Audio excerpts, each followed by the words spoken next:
All right. Hello, hello, hello. It has been a little bit of a minute. Much love, respect, and appreciation to any of those who are going to pull up to the scene for this live stream. Much love, much love, much love. Today is pretty much just a variety of videos. There's not an exact context to it except for what I wrote, which is this is the world that we live in. Because some of these videos are pretty interesting. One particularly, which I ended up finding out just recently. Again, didn't know anything about it when it first came up, but we're going to get into that one when we hit that last video. But anyways, we're going to get directly into this vid. Yo, what is up, Pink? What is up? What is up? What is up? And we're going to see what this lady is talking about here, right? I'm calling Trump on you, you illegal mother. Wow, I'm really disappointed in you, ma'am. After all, we're both in this together. You're in a press group, I'm in a press group. You're a minority, I'm a minority. What's up, I thought James? we were both the same. Except, of course, you're uneducated, I'm educated. What's up, Golden? Because only an uneducated person would go straight there, express themselves the way you do. And see, you do this every day, except this time somebody had a camera and recorded you. I've been saying What's up, all along, Rashida? it's going to be a long 4 years of the MAGA group hating on Latinos, but it's very disappointing when the hate also comes from the Black community. Of course, I know that not all the people in the Black community feel the way you do. I also know that not all of them are uneducated, unkind, and downright ghetto. But I digress. Wow.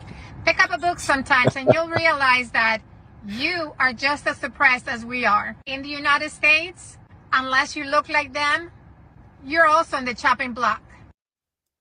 That's quite hilarious. I like how she threw the ghetto part directly in there. My main question, what was it? James said you good? Yeah, I'm good. I'm good. I'm good. I pretty much was just focused on doing videos and things of that sense and and whatnot.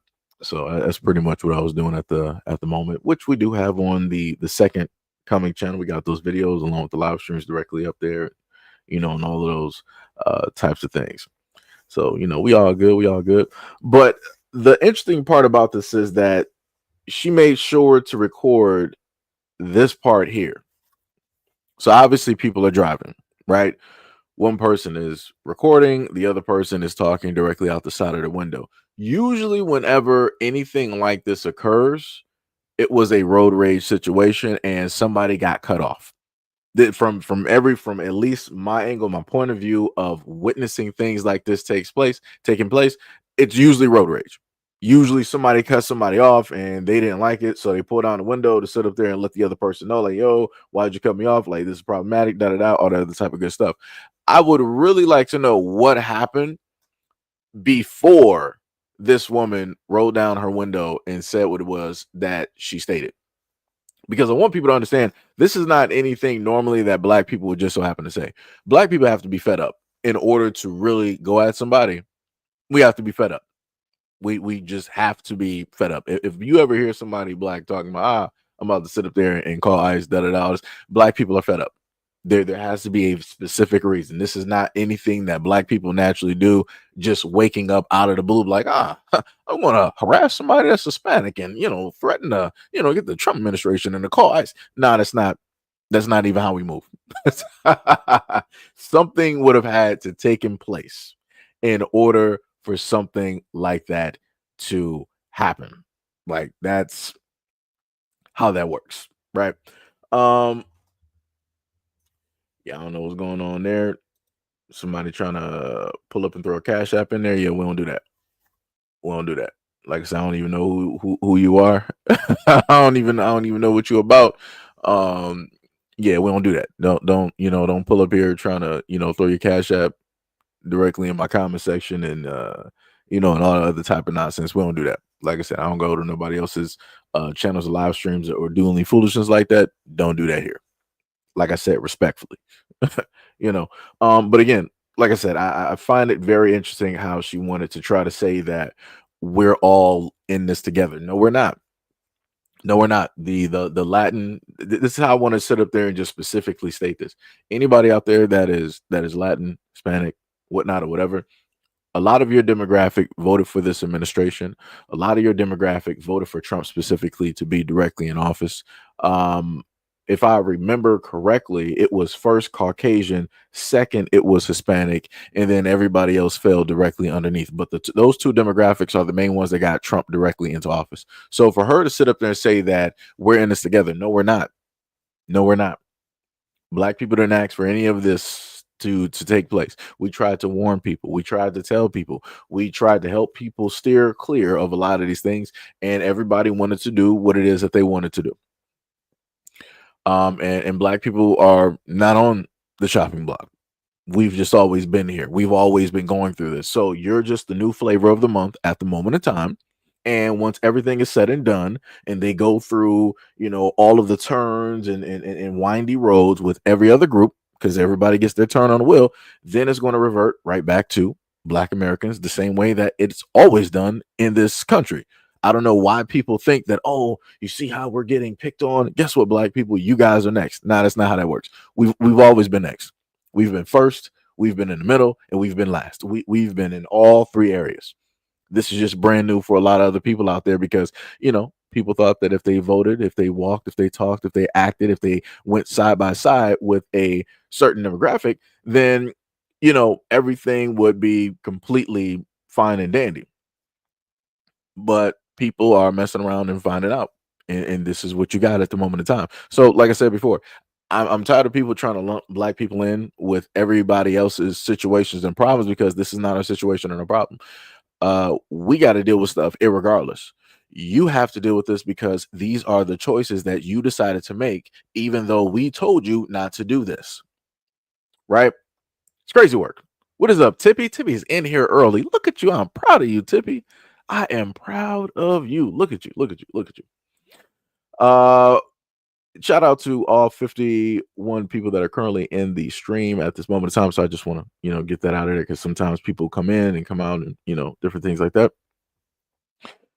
Nick said Hispanics openly work against the agenda of other Hispanics. Yeah.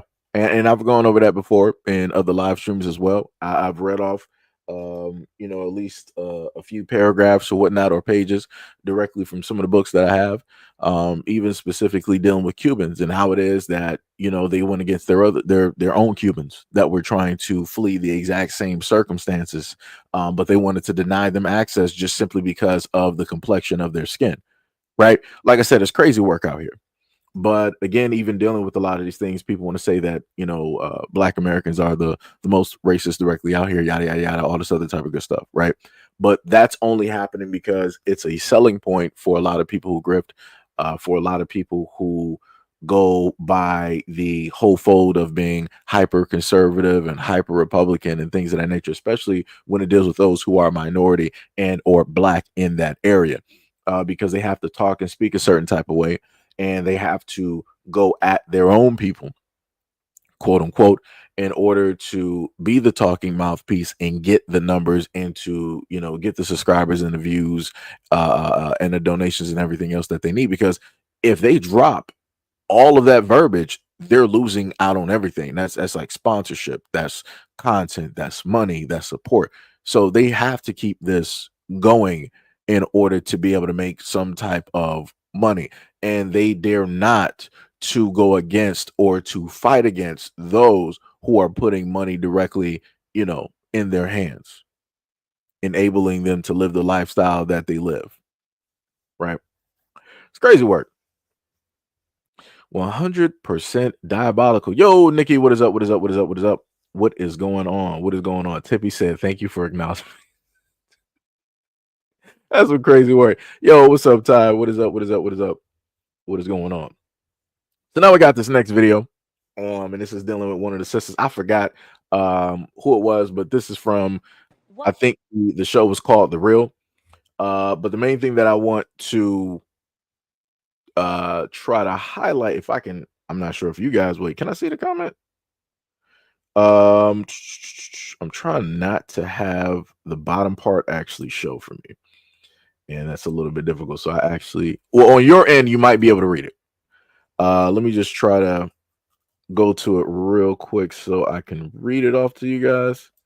Because this woman said this, and then I'm going to play the video. This woman said, LMAO, man, I don't care. I don't care. I don't care. The whole situation was very strange, but people thought that she was black, talking about Rachel Dojanov, right? People thought that she was black until it came out that she wasn't. She was doing a lot of great things for the black people in the communities she was a part of. And after she became a pariah, she's not able to do those things anymore. And those people are not benefiting from her work. Like I said, the whole situation was very strange, but she was not hurting anyone, right? And that was stated directly from a black or melanated woman, right? So let's go directly into this clip. What does being black mean to you? And why? Why do you want to be black?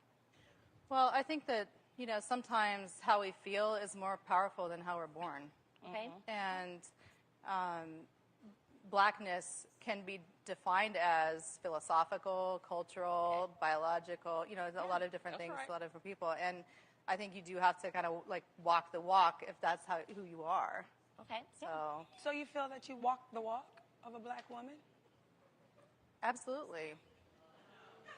Okay. So, go ahead, get your No, line. I just want to say, could you expand on that? Well, I mean, I think, walking the walk in terms of philosophical and cultural, like what I was talking about as far as the broader definition, the What's up, Keith? Pan-African definition of blackness, I think you're talking about then changing it to a black woman. Is there a singular experience? Is there one Absolutely. experience? Absolutely. There are opportunities that I might not get that you can have only because of the color of my skin, not because I'm a smart, beautiful, amazing mother, wife, and entrepreneur. Even as successful as I am now, there are lots of doors that I can't walk into that you can definitely walk into. So I just really want to know, like, have you ever experienced anything like that? Right. So we heard that.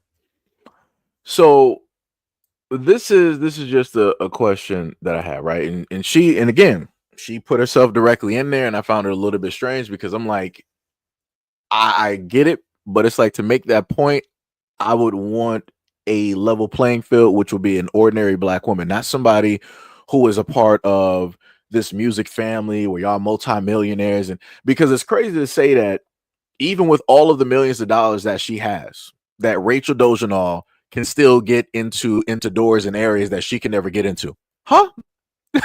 So I'm a little bit confused by that, because we know how the rich and the elite basically are. We know how, if you already have those connections, you can just pretty much get anything in the world. Rachel Dojanal is not on a TV show. For all intents and purposes, she don't even have a TV show, right? She don't got a record deal. She don't got this. She don't got that. She don't got anywhere near the type of money or the fame that this woman has at all. We can at least say that, right? And the other thing that I want to bring up, because of the lady who had the comment underneath the thread, who said that Rachel Dojanal was doing a lot of good things for the community that she was specifically in, right? I don't know if she was or wasn't, right? I can only look at the point of view of other people.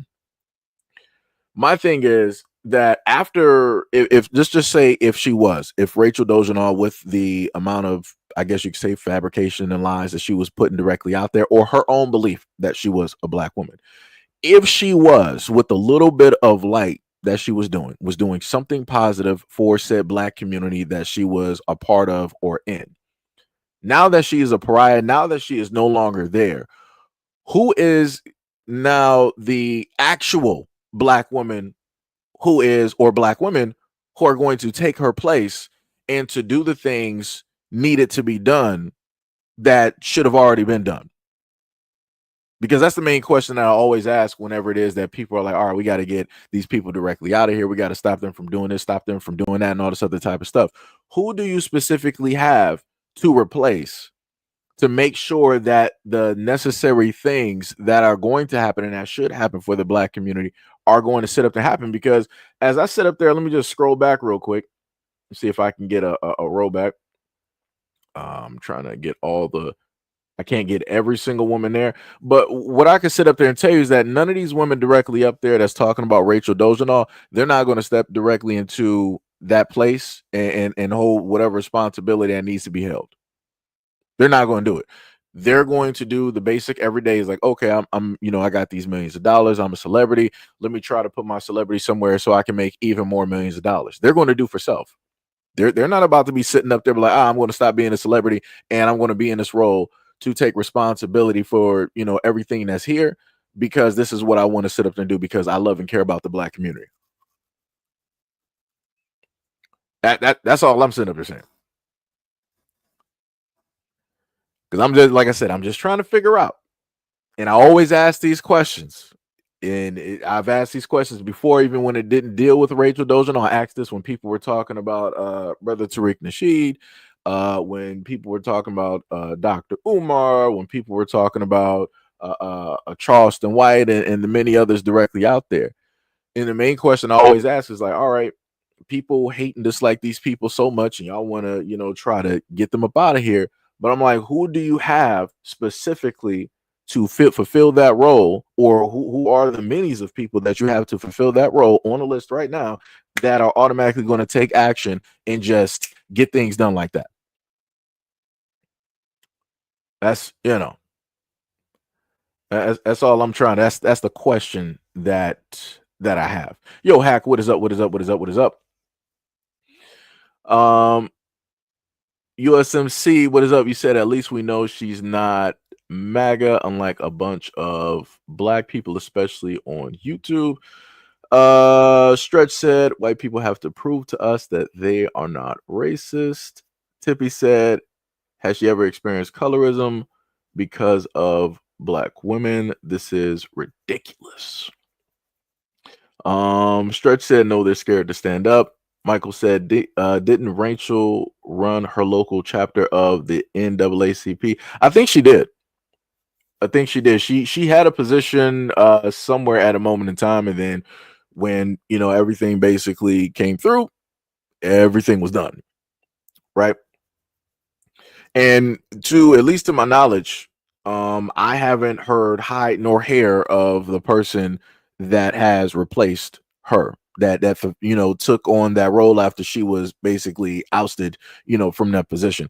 I don't know what that person is doing. I haven't seen people highlight that individual. I haven't seen people show forth a track record or keep track of the things that are going on. Like I said, nobody knows what's going on now. Nobody knows, what's going on at all. Because I can tell you, I don't.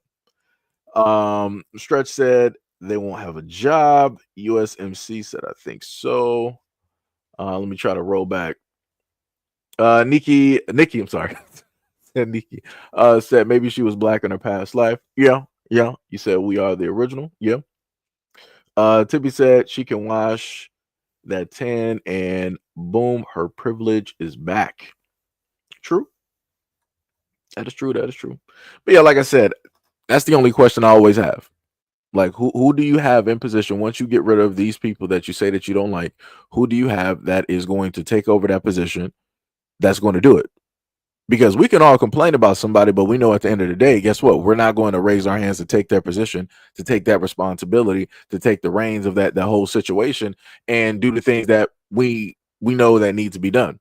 A lot of people are not built for that responsibility.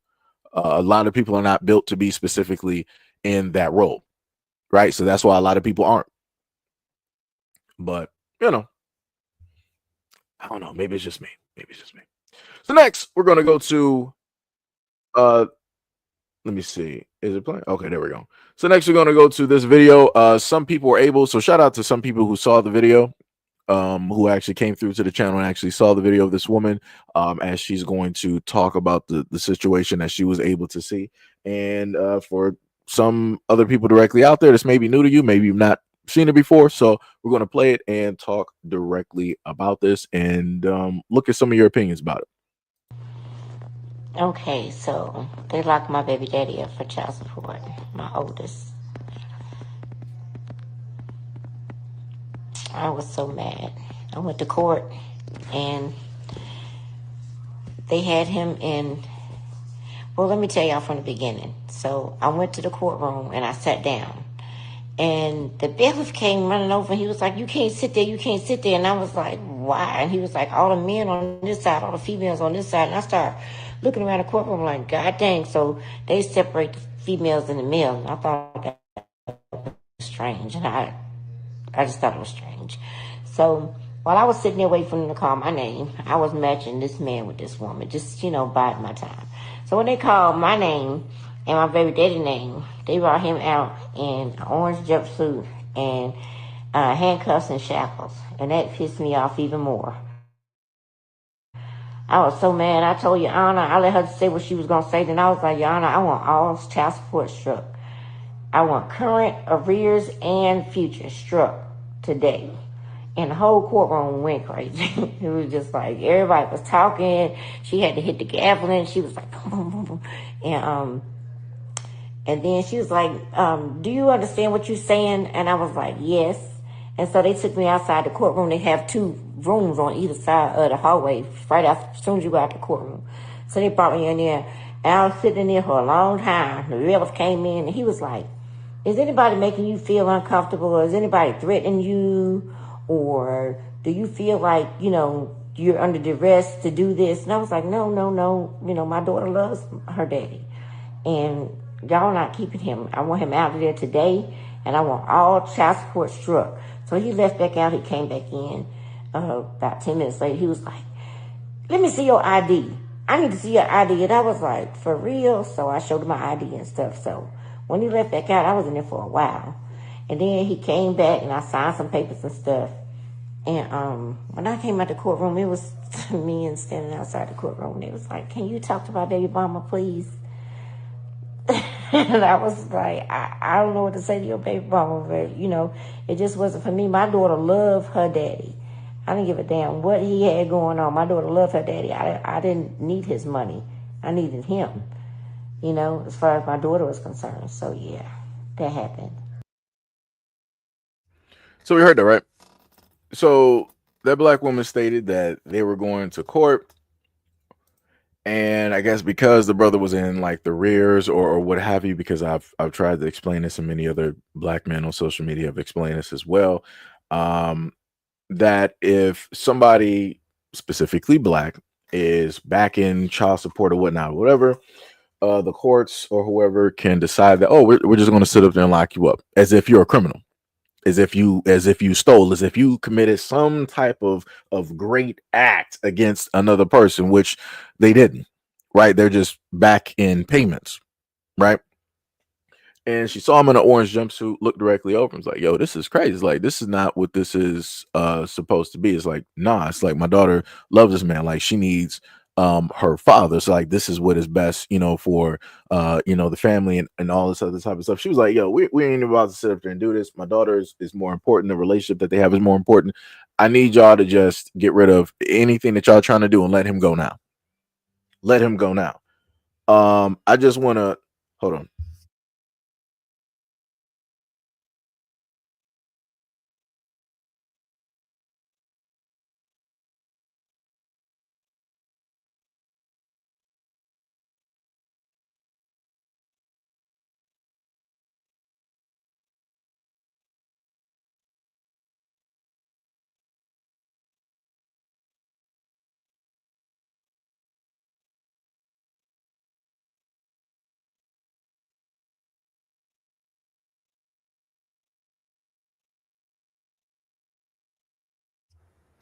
My bad. Had to sit up and pick that up. Um, and she basically got all of those things dropped. I'm not sure if they instantly just released him, because you know how they try to do, oh, we got to do paperwork, oh, it's the weekend and all this other type of stuff, so we're just going to leave him directly in here up until Monday or whatnot or whatever. But I want to say that this is one of the few examples of a black woman doing this, knowing the fact that the child has a very great relationship with the father, knowing the fact that the father has a great relationship with the child, and how much that means for the growth, the nurturing, and the development of that child. And she herself, no matter what it is that they went through in their relationship, she was like, "Yo, whatever we went through, it is what it is. The child, my daughter, is the main thing that means the most, and you mean the most to her. So because of that, we're going to just sit up there and resolve this like a whole different type of way. This is one of the few rare examples of something like this happening and taking place, because usually what will end up inevitably taking place is that the mother will be, in an emotional type of arena, and she'll be like, you didn't want to be with me, you want to be with all these other women and all this other type of good stuff. So because I can't be with you and all this other type of stuff, you ain't about to be with nobody, so I'm about to control the situation and put you away. Crazy work, diabolical work, robbing the child of their father, of that whole relationship. And then when the child or the children start going out of whack, it's like people are trying to figure out why. But the why is because you have a lot of women that opt to not think logically on the situation and how this could, in an extent, longevity wise, could have a negative bearing directly on the child and the growth and the rearing and the nurturing of that child, because people are too caught up, directly in their emotions and how specifically it is, that they feel. Like I said, and that's why I said directly in the video, shout out to this woman for having the logic, for being void of the emotions. Shout out to her for not robbing her daughter of a father that obviously means the world directly to her, that she will actually pay attention to her. Shout out to her, because this is something that more than that did not get listed. Shout out to her for also doing this so that the father can be present, which will also ward off other predators that would potentially, look at her as prey. Because as I've said it before, as long as you have a protector there in some type of way or form, 9 times out of 10, things are not going to take place and happen to the child or the children. Right. So, shout out to her. And I'm pretty sure underneath her video, wherever the original video was placed, I'm pretty sure there's a lot of women saying a lot of horrible things directly about her and to her, about the situation, and trying to call her all types of names, because I've seen it before. I've seen it before, because a lot of people just can't put, you know, their emotions past, the situation, or at least put their emotions to the side and deal with the most important things. Mr. said that the courts want that money to make money off of child support. That's facts. Swan said, unfortunately, some states like Ohio don't see it like this. That's true. Bushido said, facts. Nikki said, my daddy was in the newspaper in the 90s because of how much child support he owed. He never gave my mother anything before he died. That's tough. That is tough, But the other thing that also takes place and happens is that you have a lot of dudes out here, and I've covered that before. You got a lot of dudes out here who don't want to be responsible, specifically for what it is that they do. It's not indicative of every single black male directly out there, because I know black males that are my friends that I've known for years. Like my boy Jarrell, he is a single father. The mother did not want to have anything to do with her son at all, and that man has been raising his son by himself since day one. And I've gone to school, so it's like I've known this brother since high school. Right. So I've been able to basically see him from like there, when there was like no child involved, to the middle when everything, just got started, to now where he is at the man that he is, at the father that he is at this moment in time. Like I said, handling that responsibility, not asking her for no type of money, not trying to find her and put her on child support, or throw her in jail. Like I said, the way that men deal with situations, and other people deal with situations is a little bit different. But I'm also bringing up, one of my friends to, pretty much show that you do have guys out here that will bear the brunt of the situation and deal with, that situation pretty much as it is. To put it to on the same level, my mother, as I've commonly, I just actually talked to her today. My mother never had my father on any type of child support, nothing like that. Never. She never badmouthed that man or anything like that ever, and especially never in front of me. Even if she did, she never did it in front of me, right? So I had a clean slate in a sense, actually first meeting my father and having conversations and whatnot with him. The only thing that was there on the plate is pretty much my feelings and my emotions, right? As the child. But other than that, my mom allowed me a clear field to judge him as he is, not from her perspective or her emotions or her relationships or or anything like that. Um, so yeah, sometimes you have people directly out here who don't want to be responsible for the part that they take in the creation of life, and it be like that. Trust me, I tell you all the time. I am a product single parent household. As people like to say, the statistic. So trust me, I understand. I understand. I don't know. Tippy said that's cool. She didn't do that. Also, want to point out the origins of child support came from men. Women don't pass laws. Men do. Nikki said it's not always about her feelings, right? Uh, yo, Mr. Dorsey, what is up? What's up? He said women are toxic. Tippy said that's insane. They wanted her ID, trying to intimidate her. Yeah, it's like that's the craziest part because for them it's weird. You got to understand, for them it's weird to have a black woman basically state that you don't want to put a black man in child support and also keep him directly in jail, because again, that's the system for all intents and purposes. How they make it seem is that they are there to protect black women from black men. So they're like, whoa, whoa, whoa, you're a black woman and you don't want to throw we already got him locked up. We already got the jumpsuit on him. You want him free? You want him actually out and about? You don't want him, locked up in our safety and our care? You don't want that. And we're still going to pay you. You're still going to get money. So it's like, why would you want him out? It's like, that doesn't make any type of sense. Like that's a little bit weird. Let me see your ID real quick. I need to make sure that you're actually the person that you say that. Like I said, it's crazy. Like I said, this is how they act when you start, in a sense, turning against them or disagreeing with their notion of what it is that they feel to be, true or not. Nikki Boo said love. Mr. Dorsey said the woman then insists on trying to force the dude to grow up. Maybe he will never grow up. She picked him. Julie Mala. Let me see. Oh, you're responding, Mr. Dorsey. Okay, I got you. Tippy said exactly. I bet it was a man asking her for the ID.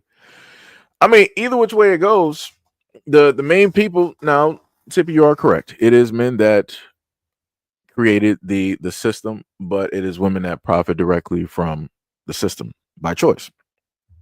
Because as I stated directly to you by the example of my boy Jarrell, he don't got his son's mother on child support. He's not trying to chase her down, trying to throw her directly, in jail. Even by the example of my mother. My mother never did any of that. She's not trying to chase nobody around, throw them in jail, trying to go do this back and forth and all this. It is what it is. Whatever situation it is, we're going to sit up there and deal with it. That's the attitude that I've always gotten from my mother, and that's the attitude that I have. It's like whatever situation it is, we're just going to sit up there and deal with that situation as is, and it's either the situation is going to get dealt with or the situation is not going to get dealt with. It's either we're going to fix the situation or we're not going to fix it. That's it.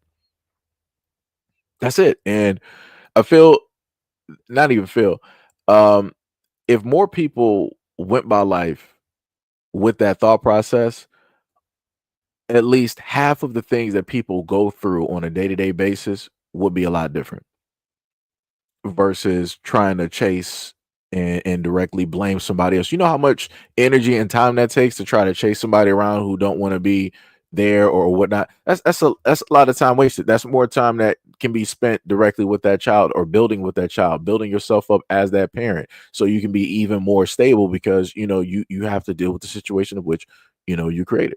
So that's how I look at it.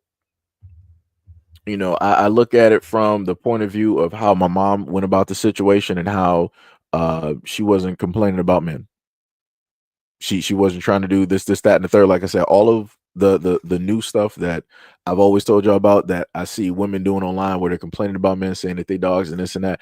That's weird to me because that's not what I grew up hearing. I grew up in a house where you had my mother, my aunt, my grandmother, right? And then you, of course, you got the men in the family. They would, come over pretty frequently, especially when dinner is prepared by my grandmother. They would come over for like meatloaf and and all that other type of stuff. But that's not the types of conversations that I grew up around. I didn't grow up around black women just bashing and hating black men for whatever reasons. That again, that's it's weird to me. So that's why I always have to side eye a lot of these conversations and threads that I see online by way of black women because I'm like, I don't even know what this is. Like, this is foreign to me because it is. Like, it's just, it's just weird. Um, what was it? Mr. Dorsey said most dudes were not interested in starting a family. Circumstances made them unwilling victims. When a man suggests going to the doctor, he is considered a monster. So he then stays away from her. Nikki said that was crazy. Dorsey said the woman then insisted on trying to force the dude to grow up. Okay, I think I did read that part. Did I read that part? Yeah, I read that part earlier. Yeah. Crypto said black women love. Nikki said I would never. You also said that that's how a lot of us look at it. Tippy said men profit off of it too. That's why I think men dealing with child support should go after the men that created child support. All I see is men blaming women. They didn't create the system. This is the thing that I'll sit up there and say, Tippy. You're see by the profiting that I'm talking about is that you have the two parents in the situation. I'm not talking about the overarching system. Black men have no control over the overarching. There's as a black man, there's nothing I can do about that child support system, right? There is two factors, male and female, that are part of the system that go directly at it. Those groups have to be the ones to basically step away from that. But even if you step away, like I told people before, if you have a child, let me just preface this by saying this, and I try to go over this again. If you have a child, I don't care if your child is like 40, I don't care if they're 10, I don't care if they're newborn. The moment in time that your child has a social security and a birth certificate, they are owned by the United States. So even if at a moment in time you decide that you don't want to, as a woman, go after child support, the state can still be like, oh, we're going to make some rules and regulations. You say that you don't want to do it, but we're still going to enforce it and we're going to do it. So we're going to look on who it is that you decided to have this kid with. Because case in point, like I said, even given the circumstance that I was in at a moment in time, going back to Detroit, right? And I told y'all about the situation, rehashed over a multitude of times. Long story short, I want to say it should have been Michigan during the time came up with some type of law where in order for the mothers of these kids to get money, I think it was like SNAP or government benefits, they had to put the father on a birth certificate or they had to let the state or whoever know who the father specifically was. So somehow, some way, they're going to force the hand of women, more specifically black women, in order to get the father and place him directly in jail or do whatever it is that they specifically want to sit up there and do. So again, the main thing I'm saying is that the profiting area, white people profit off of child support because they're getting the money from child support, they're taking a cut of that, and then on top of that, they usually try to put the black man in and out of jail or in circumstances where it's like, if you're not paying said child support, guess what? We're going to take away your driver's license. If you take away a black man's driver's license, guess what? How is he going to sit up there and get to and from his job? Right? How is he going to be able to pick up the groceries and take care of his living situation? He's not. Everything is going to be a domino effect. This is something that I've covered directly before. And I've also stated that women, more specifically black women, don't know anything about that because that's not what they have to go through. Because no man out here, let me take that back. There's a rare exception of a few men, of a few black men that will go out there and put a black woman on child support. 9 times out of 10, black men are not looking to put a black woman on child support. They're like, I'm a man, I'm going to sit up there. This is my situation. I'm going to be a man and deal with it. That's it. And that's what they do. They're not about to mess up somebody's life. They're not about to mess up somebody's relationship. They're not going to impede on somebody's situation. They're not going to try to dictate on somebody's situation. If you are a woman, you don't want the child or whatnot or whatever. You just want to, give the child over to the father. Father's just going to sit up and deal with it. It's like, all right, whatever. I'm just going to manage. I'm just going to figure it out as I go. That's it. Go ahead. Go out there in your lavender and and live the life that you want to sit up there and live. You know. Um, let me see. Dorsey said, and if he is broken and poor, you're only going to get $200 a month in child support. What do you do? And he probably will not see the child. It was a horrible mistake in his eyes. Tippy said, for men to avoid this, stop having relations with women that you don't like. Andrew Williams said, these men need to start using protection. I will sit up there and say that I agree with both Tippy and Angie. I 100% agree. Right, I as a man who have been in a situation, I agree. The most interesting part about that is when you're a man and you're in a relationship with a woman, you tend to go with trust. And the main thing I sit up there and say, it's going to sound a little bit odd for a lot of people, but I have to frame it this way. The way I look at it is that men cannot really afford to be emotional in relationships.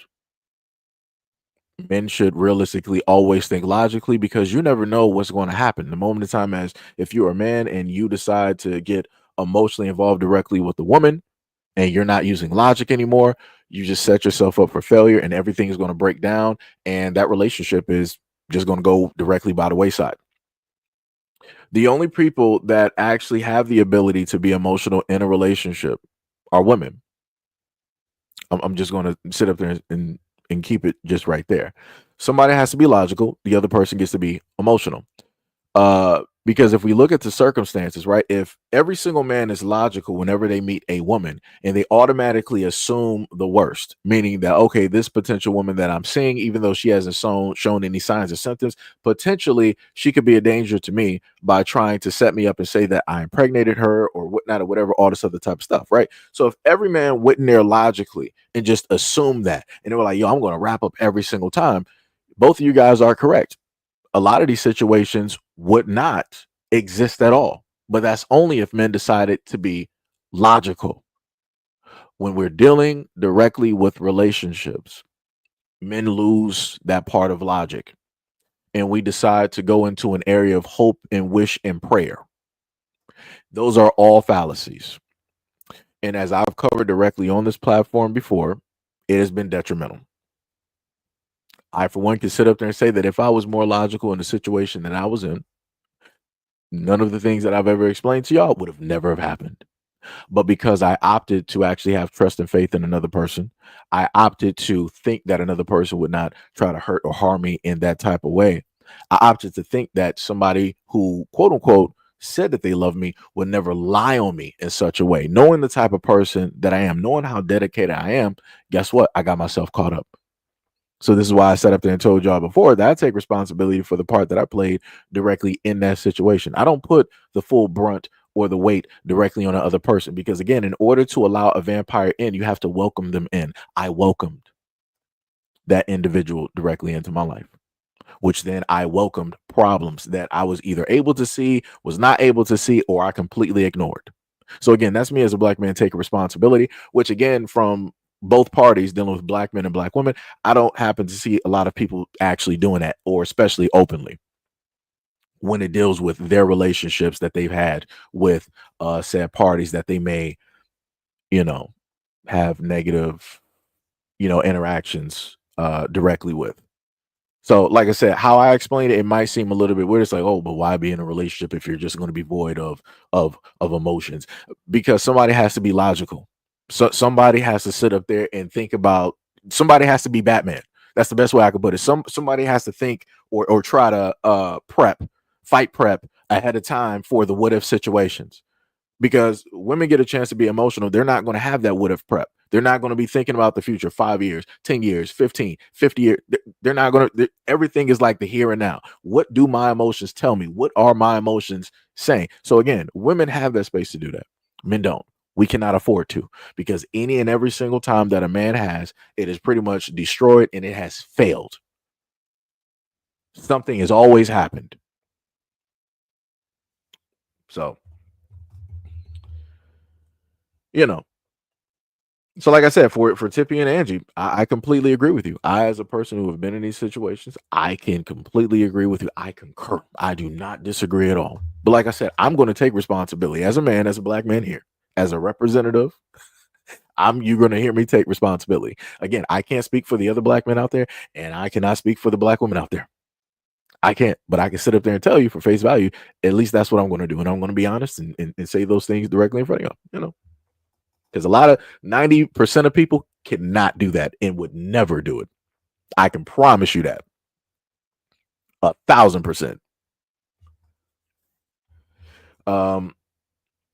Tippy said, not just black men dealing with child support. I get that. Nikki Boo said exactly. I would want to say that black men are more so harmed by the system of child support though than any other group. Like I said, I've showcased videos of white men going through this exact same thing. But again, the people that mainly are the poster children for child support is black men. Nobody can disagree with that. The only anytime that child support is mentioned, the main light bulb that goes off in anybody's head is black men. Nobody's thinking about Asian. Nobody's thinking about African or Caribbean or Indian or Arab, or everybody's thinking black men. Right? Tippy said, I know it sucks. So to avoid all of that, don't have relations with a woman knowing you don't see a future with her. This is the thing, Tippy. You can it's easy to say what not to do versus actually being in the situation. Right? Because again, from the example that I just gave, when you're outside of the situation, it's easy to say like, oh yeah, just don't do this, don't do that, and all this other type of stuff, and everything will be great. You are 100% correct. But the problem comes in again is that when you're with two people and you're there for a certain amount of time, you got a certain history, you're going to have emotions involved. And a lot of times that emotion will speak loudly over any logic that you have. Logic will speak, pretty quiet, pretty silent. It's like hearing a pin drop. It's like hearing a water droplet, hit a pond, when it first starts raining. It's like that. But the emotions are over that. It's like thunder before the storm actually comes in. So, it's easy to say that I just don't do this and everything will be fine. Right? That's just like you have a lot of these dudes out here to say that, oh, if we don't want to deal with these situations, then just, stay away from women in general. Right? And it's like that logic is completely, crazy. That just don't, make no type of sense. But, this is the type of stuff that people say on both sides. You got men that say, just stay away from women. And you got women that say, just stay away from men. And none of these problems will ever persist. It's crazy work. But the funniest thing is I've seen lesbian relationships where you got child custody battles, where you got, people having to figure out who's going to be paying child support. So like I said, even if a relationship is void of men, there is still child support. There are still custody battles. There are still alimony battles. There are still battles over resources and splitting, the house or the car or this or that. Like I said, it's crazy work. Because again, I following the logic of other people out there. I thought if men were out of the situations and dealing with a lot of these relationships, that these things would never exist. Something completely different. Ascending Phoenix said it's not about you, it's about the child. Get that money. They are not all girl bosses. Wait, I'm a little bit confused on you said wait. It's not about you, it's about the child. Get that money. They are not all girl bosses. I'm not. Maybe I read it wrong, or my understanding, my comprehension maybe just at a zero at this moment in time. But it's like I kind of see what you're saying, and then I kind of don't at the same time. Maybe you were talking about the whole thing of child support and men throwing women on child support, I guess. Dorsey said 9 times out of 10, a man will have a job, family, and resources, so he doesn't start a relationship with another woman for about 5 years when the child enters preschool. Nikki said women need to take their emotions out of it as well. See, this is why, Nikki, I just happen to allow y'all to sit up there and say it, because if I were to sit up there and say it, hey, brother gets crucified. I mean, I'm already villain, but I'll sit up there and just get crucified still. So this is why I happen to just let y'all happen to say it, and I'll highlight it every now and again when it gets brought up, when it deals specifically with these conversations, because people don't like it when if me being a black man, if I happen to sit up there and say that, everything breaks loose. It's World War III.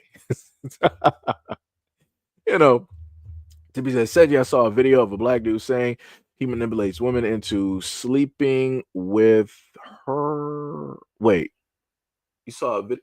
Wait. Oh, maybe you meant him sleeping with him. He said that he lies to just sleep with her.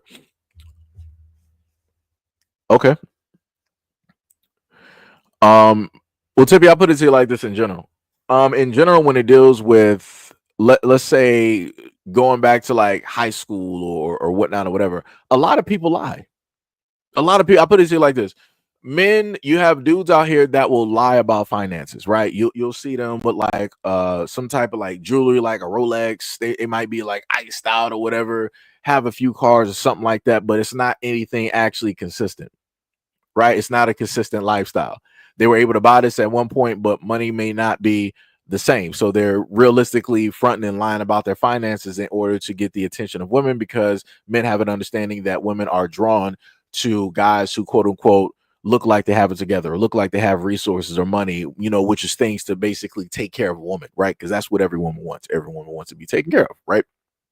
Protection, all the other type of provisions, all other type of stuff, right?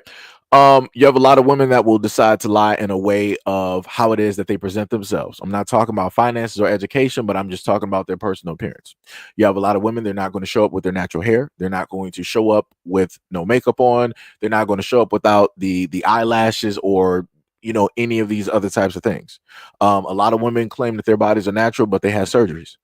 Right. So the way I look at it is that both parties lie to themselves. And in a lot of instances, even though you have men out here lying, you have a lot of women that will accept that lie. You have a lot of women that will lie to themselves in order to accept that man that they know is lying directly to them, because the lie is better than the truth. And that's the one thing that I have understood about a lot of women directly out here, is that irregardless on how people want to disagree, I'm talking from the perspective of a man and having conversations with women. A lot of women would rather be lied to than told the truth. And as a fact, a lot of women would rather be lied to than told the truth. Like I said, I didn't watch Divorce Court enough times, and Judge Toller had to sit up there and tell a woman, like, yo, this dude basically said that he doesn't want to be with you no more. She said specifically from her angle, her point of view, her father said that a man should not have to tell you more than once what it actually is. And you got women out here that will decide to not listen. They will forego the truth that a man is actually giving them in order to believe a lie that they made up themselves in their mind, in order to go with whatever dream world they created for themselves, because they cannot deal with the reality. So from that, what I'm saying is that both parties lie to each other. A lot of people don't want to be honest about anything, you know, and it'd be like that. Nikki said most black men don't like black women, which is crazy, because that we are the only ones that create them. I mean, I get I get that sense. I would not, in a sense, I wouldn't in a sense like say most. Um, but you do have a nice amount directly out there. If you happen to go through social media, maybe some podcasts or whatnot or whatever, that just the loudest voices, right? You got those out there that you can specifically put that branding, directly to. But you have other instances of which you'll have women out here, because because I've seen this before. If women happen to get shut directly down, more specifically, if black women happen to get shut down, black women, black girls or whatnot, if they happen to get shut down by a guy that they deem attractive, or this is them just stepping outside of their comfort zone and going up to a guy and letting him know that, hey, that they're attracted to him and whatnot or whatever. I've seen dudes literally gently reject a woman talking about that's nice, and everything like that, but I'm just really on my grind. I'm just focused on money. I'm not really into a relationship or anything like that, right? The dude is like, I guess you could say, monotone, or just has an ordinary voice, just doing this. And the main thing that I hear real quick is like, oh, you must be gay. If you gay, just say that. Like, it's that type of thing that tends to happen when you have black dudes that decide to turn down the advances or whatnot, whatever, of women. Even you guys, celebrity women, female rappers that have said this about dudes who were not all for them, those women trying to, get directly all up on them, dude. Just like, hey, I'm not about that. It's like, it's cool. It's not, I'm not on that type of time, whatnot, or whatever. And then everybody turns around and clowns the dude like, oh, like, you must be gay if you don't want her. Like, if you're not attracted to her, the girls are like, oh, you must be gay if you don't want all this. Like, I'm literally trying to give this to you, and you sitting up here like running, and I don't got no time to be dealing with these type of, like I said, like for me, I try to make things as even as possible because I'm on social media probably more than a lot of people. And I've seen the arguments from both men, black men, and I've seen the arguments from black women. And it's just like, it's just looking crazy all over the place. It's looking crazy all over the place. And it's like nobody, want to specifically take responsibility for their craziness, for what it is that they have specifically given to the argument, or their placement directly within that situation. Going to another extent, I've covered videos before where black dudes will be open on podcast, right?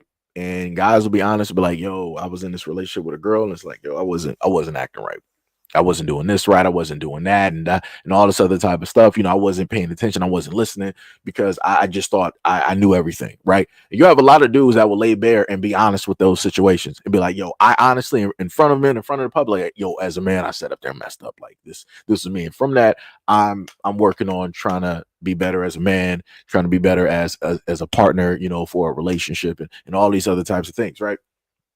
When I see the reverse on these podcasts, when it deals with a lot of women, I don't see that same accountability and responsibility and acknowledgement of failures. Even when other women are trying to say, like, yo, you don't see yourself as a problem, you got other women that will still come back. No, she ain't the problem. It's these men out here. All women out here are great. All women out here are good. Like, we're tens and we're doing this and we're doing that. We're sitting up there with the best of the best, and we're never the problem. It's always, I'm like, I'm like, we're just not going to get nowhere. I'm like, we're just not going to get anywhere, But Tippy said, he said if he didn't lie and told the truth, she wouldn't mess with him. LOL, no duh. Yeah, yeah. So this is why a lot of people sit up there and lie. So going back to what I said before, a lot of women will sit up there and try to state that they are the same thing as, like, let's say, like a video vixen, or some of these other types of stars out here, like they into, and they do a lot of those same things. They'll say that to entice the dude in order to get him directly there.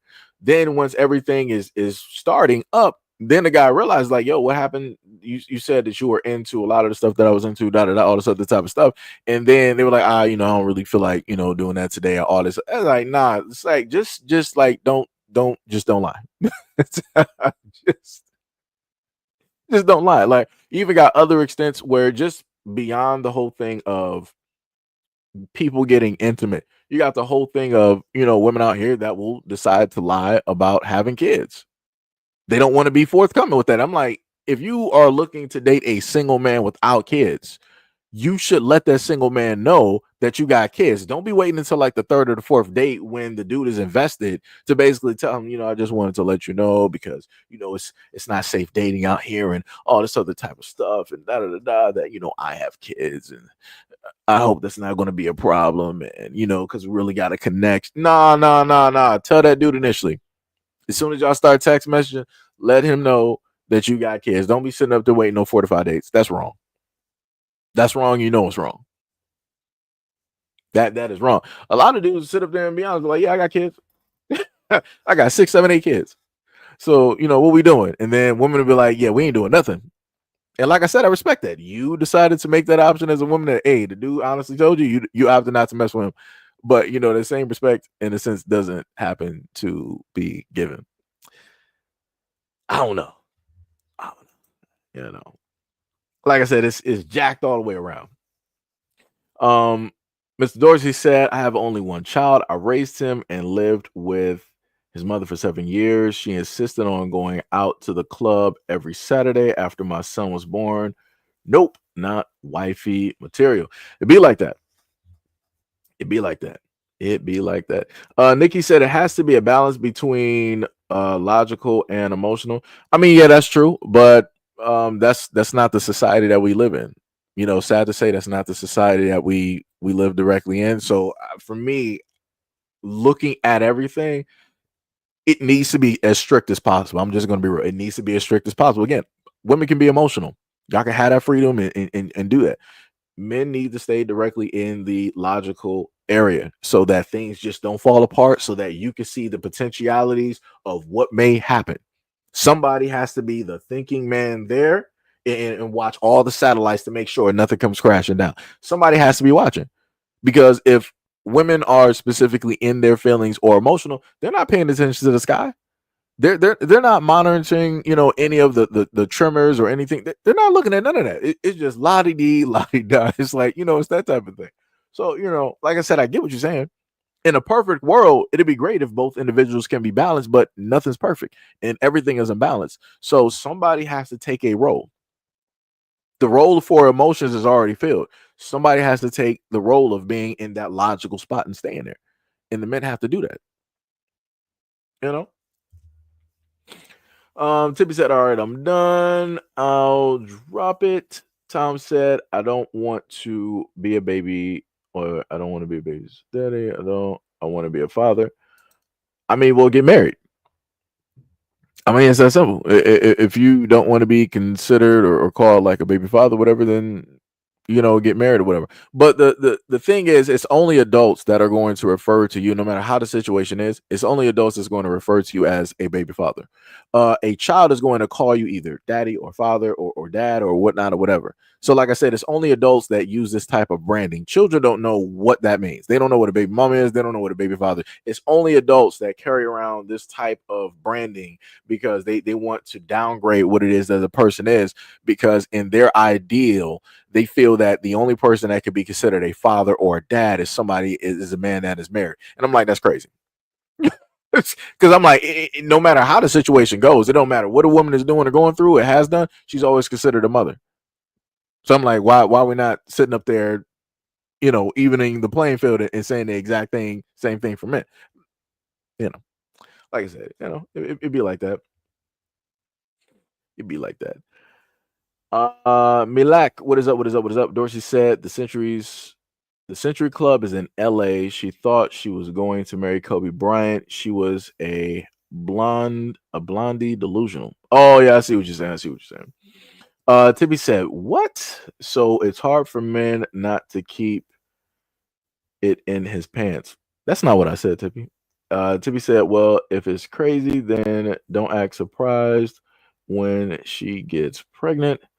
Mr. Dorsey said, women assist online. My last partner insisted on telling me we are married and we don't sleep together and been together for 4 years. That's crazy. That's crazy. Um, Tippy says, Seji, this a grown man manipulates women for his selfish reasons while she thinks it's something serious, but they complain about body counts. I mean, that's because both. I did say earlier that both parties lie. You know, when it deals with that whole situation and whatnot, you got men out here that are sitting up here lying, and you got women that are both lying and believing a lie, because a lot of women don't want to focus directly in on the truth. And I'll put it to you to the other extent. Like I said before, the main reason why body counts, and I can sit up there just going off of what I went through, and I can sit up there and more than likely tell you, if I talk to other dudes directly out here and ask them, they'll say pretty much similar the same thing. I'm a guy, like I told y'all before. I was late to the party because a lot of other people was like, yeah, I lost mine at like 14 and all this other type of stuff, right? I was about 19/20, right? When I sat up there and lost my virginity, right?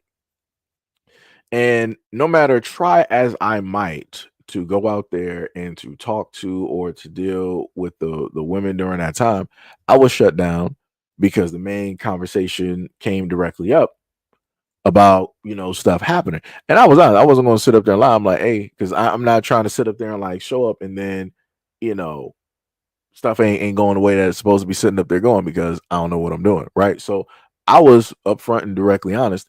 9 times out of 10, I would have women sit up and say, "Oh, well, that's great for you," and then just in the conversation. Other instances, they would say like, "Oh, you're so sweet. That's so nice. There's a girl, out there for you. I'm not it."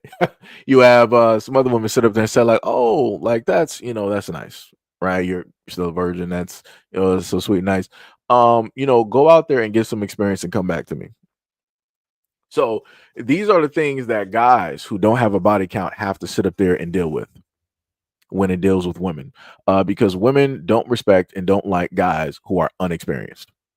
Even though those guys are a safer option because you don't have to deal with them having STDs, STIs, or any of these things, right? But they opt not to deal with it, and they opt to deal with the dudes who got more experience because women want that experience so that everything is going to go well, so that they have a great, good, and enjoyable time. So, like I said, it'd be like that. It'd be like that. Mr. Dorsey said, "Why do guys who have money pick the? How can I put that? Who pick zeros when it deals with women and looks? Once she takes off that makeup, she is not attractive." Um, the only thing that I could sit up there and list is that the reason why those guys are with women that some would consider like zeros or ones or whatnot or whatever, is because they're decent human beings. And a lot of the time, the most attractive women, I've heard this from all walks of life of men, but the most beautiful, most attractive, deemed women directly out there, like the models, eights, the nines, and tens, they got horrible personalities. They're horrible human beings. They would not make good, wives or people to be directly in relationships with, or any of those types of things. So yeah, they're with somebody. Um, who I guess others would not consider to be attractive. But as I told people before, the outside appearance of a person will, degrade over time. It's more so about the internal workings of said person. So, you know, that's the best way I can sit up there and put it. Lennar said facts. Stevie said, no, tell the truth. Don't make her think it's something serious. The thing about that, Tippy, is that you'll have, even going back to like high school, right? You'll have girls in high school knowing the fact that a dude is not serious, knowing the fact that he got like 20 girls that's like chasing directly after him, knowing the fact that he ain't trying to be serious with nobody, he's just having fun with the options. You'll have 1 to 2 of those girls that will feel that this is a serious type of thing. Oh, he talks to me. We're sitting up there going out on dates. He's buying me this. He's buying me that. All this. And it's like, where did that guy tell you that y'all were serious? Where did he tell you this? Where did he sit up there and tell you that? And again, using the example of high school, where did that guy who has 20, girls after him, where did he sit up there and say that? He didn't. It's whatever it is that those women feel and whatever it is that they think. It's that dream, right? That they are creating in their own mental to justify whatever actions or whatever feelings that they specifically have, even though the reality of it is that, this dude is not serious. Nikki said, I'm a natural girl, no weave, no eyelashes, no BBL. That is dope. Much appreciation. Like I said, when women decide to put themselves directly under, the whole thing dealing with surgery, it's like, it's a lot of things that can go wrong. I would opt for women to like work out to try to get a little bit of something versus going in for surgery and, not knowing what's going to happen. Because I've, covered some stories before dealing with women going for surgery and being under anesthesia. And the person that is supposed to be monitoring the vitals of the person didn't do what they were supposed to do, and that woman is no longer here. Like I said, there was a woman that I've covered a story of. She lost her daughter because she went in for I think breast augmentation and a BBL. And I'm like, that is tragic. Like I said, I'm sorry that happened. But this is, these are the complications. These are the things that can, take place and happen because you got, a lot of women that are unhappy with their bodies and they would opt to rather not work out and they want to take the easy road, which is like, let me save up 10, 15, 20, 30, whatever grand, and let me go under the knife. It's crazy. Tippy said, he said, if I tell her the truth, she won't sleep with me. I read that part, Tippy. Uh, Dorsey said, black men like black women. We don't like screaming harpies. Tippy said, that's why I say that men and women stop having relations until marriage, get to know a person first. I mean, you can wait until marriage and stuff can still happen. You can wait until marriage, stuff can still sit up there and happen. A woman can still lie and say that you are the father of this child and you're not. Like I said, divorce court, these paternity courts, it can still happen even if you wait, even if as a man you think that you know this woman, it can still happen. Tom said, I prefer women that were not born in the United States. Ray said, just because black men don't like women that behave like you doesn't mean that we don't like black women. Tippy said, those celebrities don't count. They're living in a different world. LOL. Ray said, you talk so much because you think you're smarter than what you are. I'm not even sure who he even referring to directly at this comment at this moment in time. That's why I said, like, I wish people would actually just at who it is that they're talking to, because at certain points in times, looking at that comment, and especially if I may be hungry, I'm like, I think that person might be taking some shots. I'm like, we're gonna have a conversation, right? But like I said, I'm a different person. I'm trying to relax. I'm probably gonna order some food today, but I'm trying to relax. Nikki said that women should never approach him. Women, we don't chase, we attract. I mean, that is true, but also you do have women. I'll put it to you like this. Let like a Michael B. Jordan, a Chris Brown, or whatnot, whatever. Like I'll put it to you like this, Nikki, right? The moment in time, this is how I'm going to sit up there and put it. You may say that I'm wrong, but I have to put it this way, right? If Chris Brown were to throw a concert, is Chris Brown chasing down the women to come to his concert, or are women coming to pay to see Chris Brown? If Chris Brown has a photo op where people can pay $1,000, is he chasing down women to pay that $1,000, or are women running to pay that $1,000 to take that picture? So it's like women do chase men. This is why a lot of the rich men that are multimillionaires, or the guys that look the greatest, the top of the top, or the guys that got the best physiques or whatnot, women are chasing those guys. A woman can do all of the attracting in the world, but even with that, that doesn't mean that she's going to attract that specific man that she thinks qualifies for her. Sometimes you may have to sit up there and be like, yo, hey, what's up? Let me introduce myself. That type of deal. Just saying. Just saying. I look at a lot of celebrity men all the time, and I see women. I don't see the dudes chasing after the women. It's the women trying to chase them. Hey, can I take a picture? Hey, can I talk to you? Hey, can we? Hey, it's crazy. Mr. Dorsey said, "Fake up." Oh, you said makeup gives a woman false confidence. She thinks she is irresistible, but she's only being irresponsible. One night stands. Tippy said, "Okay, agree. Some black women don't take accountability." LOL. Tom said, "I wouldn't go near a screaming woman on the Maury show." Tippy said, yeah, that's true, Seji, but the difference is, okay, she lied about the kids. She could potentially he could potentially give her another kid. You see the difference. Oh, this woman Tippy said, like kids going back and forth. He's lying, so I'm lying too. Ishmael, what is up? What is up? You said, what is up? Nothing much, nothing much.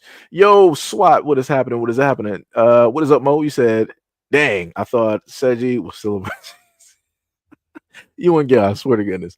Nikki said, that's their loss. Right. So I said the woman needs her own isolated post with your commentary. She literally wrote the program with her actions. The system sentinels will be following her and her family for a while. I'm so confused. Ishmael said, because they treat them with respect and sense of dignity, that they're down to earth personalities. Oh, okay. I get what you're saying. I get what you're saying. What was it? I guess it's supposed to be like Nua Newer America, or I know it's like it says Nuea America or whatnot. He said too many relationships are crazy dysfunctional. It's all vanity at this point. Ishmael said your looks can only get you so far for so long. That is true. Tippy said, well, nobody wanted me in high school. I can't speak on high school relationships. Like I said, it'd be like that. Ain't nobody want me in high school either. Trust me. Anything that I was able to get, I had to sit up there and run down. Like that's just how it works. If not, if I just stayed standing still, minding my business, it just would have been what it would have been. Like that's it. Like I said, at a certain point in time, it was like, hey, you either gonna go out there and see what's gonna happen, or you just gonna sit up there and continue to stand still. And I decided to, just move around just a bit. Yo, Titan, what is up? What is up? Said, good evening, Seji in chat. Stand up. What is happening? William Bed said, all things are logic, but not all things bring you what you wish for. That is true. Ishmael says, speaking of Chris Brown, homie is out on bail, 6.7 million. He had to put up. Ooh, that's diabolical. But I'm happy he's out. Like I said, he'll be able to. All he got to do, the concert that he has in the UK, he'll be able to pull that money back. There ain't nothing. He got that. Like I said, trust me, Chris Brown been doing tours for like well over like a decade. He can do it. He can do it. It ain't nothing. He'll pull that back. Let him do some tours in some other areas. Like he did a tour, I think what was it, like South America? He went to like Africa. Let him go. I don't think he can go to Australia. I think they banned him or whatnot. But yeah, let him get out of the UK and go to Europe and him do like a whole thing. Oh yeah, those women out there in the UK, oh yeah, they will be paying hand over fist to take pictures, hand over fist to go to his concerts. Trust me, he'll make that money back real quick. Tippy said that's why it should be mandatory to get a DNA test at childbirth. If I was pregnant, I wouldn't care. No, but see, Tippy, that's the thing though. You're one of that. I'm not even gonna say it's like a 1%. You're one of the very unique, rare few directly out there that's like, yo, even if we have a child together and we both know, like, yo, go out there and get the test just for your mental, just so that everything is everything. You're part of the rare few. If you bring this conversation up to other women directly out here, they're like, yeah, I'm not doing that. It's like I know who it is, and you know what we did, and all.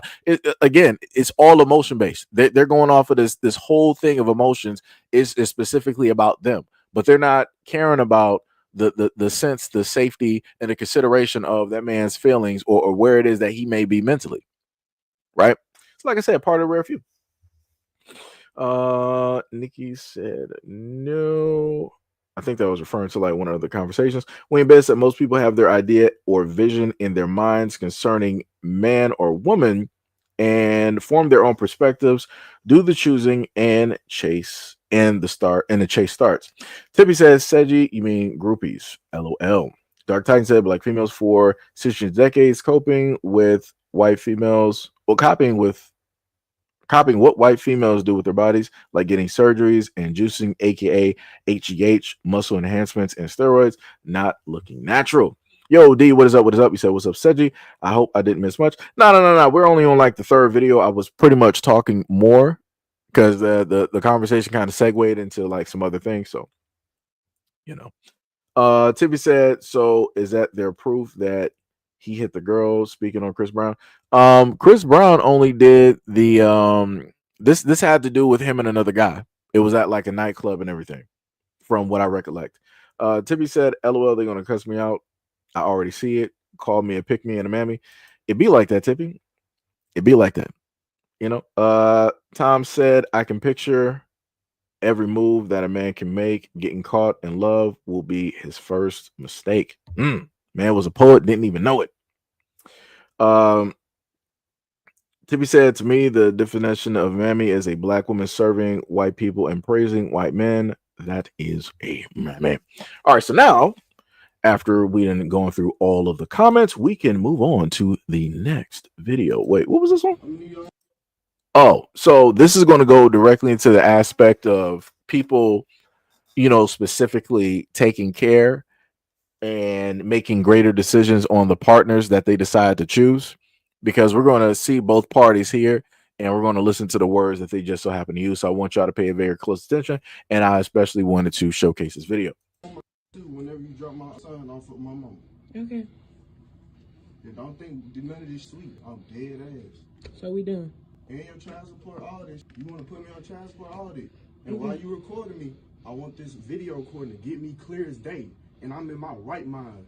I will kill you. And my son, anybody, since you put me on child support.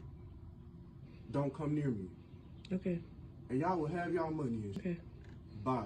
Bye. You don't give a all you do is other men. Bro, can I go fool? Yes. Go have fun with your other men.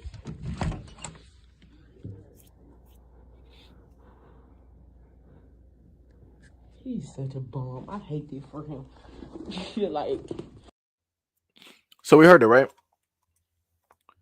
So let me just run that real quick. I don't have a clear picture of like the dude, but this is what I'll be sitting up there talking about. For me, myself, from my perspective, I've tried to warn women about dealing with guys like this who are just unstable in nature, who are just irresponsible, and who just talk reckless and do reckless things. For you to be a dude and decide that you want to talk to the woman and be like, you put me on child support, I'll take everybody out. Where's the FBI? First of all, let's just start there. Where's the FBI? Just initially, this should have already gotten reported, put him on America's Most Wanted, because that's some crazy that's crazy work to sit up there and say like that's what you're going to do after you made the situation. That's some crazy work, right? But then in the other instance, you have the woman here. Let me see if I can go to her words. She said he is such a bum. Ma'am, you chose that bum. You opened up your legs to that bum. You decided to let that bum impregnate you. You decided to have unprotected relationships with that bum. You had that bum staying directly in your house. Both of y'all are failures. Like I said, I'm an equal opportunist out here. Both of y'all are failures. You're a failure as a woman, and he is a failure as a man. Both of y'all are failures. The only thing that I can basically hope, the only victim in this whole situation is the child, because the child did not ask to be here with two stupid, illogical people full of emotions. Both of these people don't want to be accountable or responsible or acknowledge any of their faults in this relationship or the situation. The woman wants to sit up there and blame him. Oh, I can't believe these bums. Stop dealing with bums. You literally like stop dealing with bums. Stop choosing. Stop sleeping with the wrong dudes. Like, what are you doing? Get yourself together. Stop using like emotions. Like, use some logic. Like, how do you get mad at somebody who's already told you what it is that they are? I promise you, at some point in time, she already knew that this type of dude. Let me just roll back to this dude picture. I promise you, I'm just looking at the way that the dude dressed. I'm looking at his whole demeanor. I can promise you, she already knew that it was nothing to this dude at all. But she opted because, she probably wanted her back broken or whatnot or whatever. She wanted to sit up there and be directly and have relations with this dude. Crazy work. Like I said, it'd be like that. Like I said, for me, both of these people are failures. Both of these people are failures. And they threw themselves directly into a situation that shouldn't have happened. Matter of fact, let me just go back to because it's a few of us here. There was a video that I gave you guys recently. And that video didn't move. I kid you not. I specifically did that video to just put some stuff directly out there. Video didn't move. I had more movement on the video talking about the white girls and all of that stuff than anything else. This video is probably about like at 600 views. This video right here. And the video that I just showed you is pretty much close to this story that I read off to y'all in that video. It's a single form video. This is the only thing that video is about. The woman that you see lost her life because she chose to be with a bum. She made it out of a interpersonal violent relationship, and she successfully got out of there, which was great. And she got into a relationship that seemed healthier, but the guy to the right was like, you left this and whatnot or whatever, and you're still in the same city. I can still find you and touch you. No problem. I'm going to sit up there and hire some hitmen real quick to get you up out of here. And that's what he did. The hitmen did not complete the mark because they were not able to successfully get her, because by way of her mother stopping them from doing it. But the boyfriend that she had, which was the decent black guy, he ended up losing his life because he was associated and attached to her. He lost his life because of the past relationship. And this is why a lot of guys say that the past, when it deals with a woman, the past matters. Because in a lot of instances, you have a lot of women out here dealing with these thugs, dealing with these hoods out here, dealing with these dudes that are in and out of prison. They don't got nothing else going for themselves. And they feel that each and every woman that they touch, they own them and can't nobody be with them. So after that basically initially took place, do you know what this woman did? It wasn't no more from like 2 weeks after that dude basically passed, her boyfriend, the good one, who lost his life. She was talking right back to the same dude that attempted to take her out. She opted not to sit up there and put him in prison, not to show up for a trial, not to work with the DA and the police, allow this dude to go free, ended up getting married and having kids with the same dude that tried to made an attempt on her life, all for her to later on, while married to him, have some type of simple argument. And this dude was like, you know what? I'm not going to miss the mark this time. I'm going to do it myself. And he sat up there and took her out. So this goes back to what I said before of me being a guy. I can sit up there and tell a woman like this what not to go for, what guys to stay away from. God can even sit up there and tell a lot of these women what men to go for and what men to stay away from, and they will still opt to be with the guys that are the most detrimental, that mean them the most harm. Like I said, I can't make this up. Can't make this up. Cannot make this up.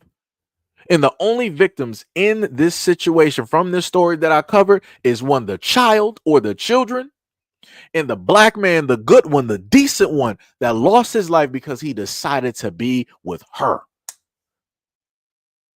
This woman didn't even mourn that guy. She didn't even care. But she cared about that Pookie and that Ray Ray. You see the brother right there sitting up there. He don't even care. He done already took 2 lives. He about that life. And I promise you, there's another woman out there that's willing to get pregnant by him and to sit up there and give him a chance. I promise you, there's a woman out there that's willing to sit up there and write this dude in prison right now. But it'd be like that.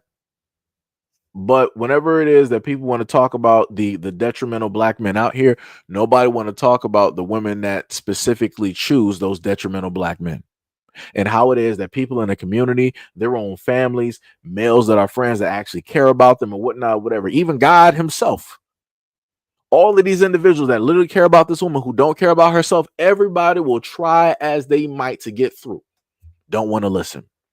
But yet, what I sat up there and saw directly in comment sections and whatnot. Oh, look at what black men be sitting up here doing. Look at the femicide rates. Look at this and look at that. We're dying every such and such hours and all this other type. My condolences to her. I don't have condolences. I don't have sympathy. I don't have tears for her losing her life to her own option, to what it is that she specifically chose. There's no way I can cry for that. There's no way. I don't have no empathy for that. You play stupid games, you win stupid prizes. I don't care how insensitive this may sound to a lot of other people out there. I get that some other people out there may have had their own instances of being whatnot or whatever. For those people out there, because I hadn't dealt with conversations like that before, hey, stop being emotional. Stop throwing yourself in a situation that has nothing to do with you. This ain't your situation, because I know it's not, because this woman ain't even here. So don't throw yourself into a situation that don't got nothing to do with you. Right? Like I said, it's crazy work.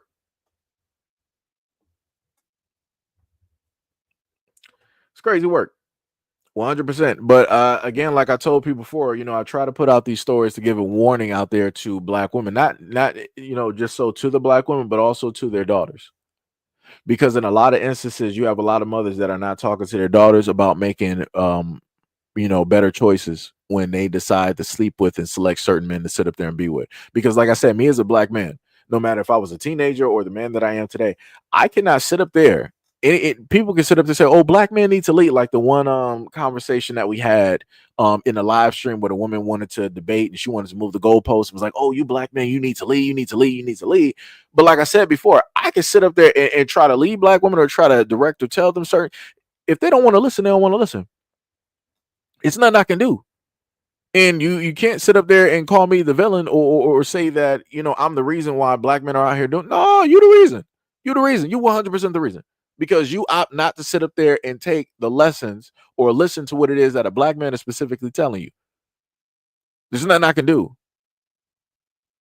Like I keep sitting up there telling people, I can't sit up there and love you more than how you love yourself. I can't. I can't care for you more than you can care for yourself.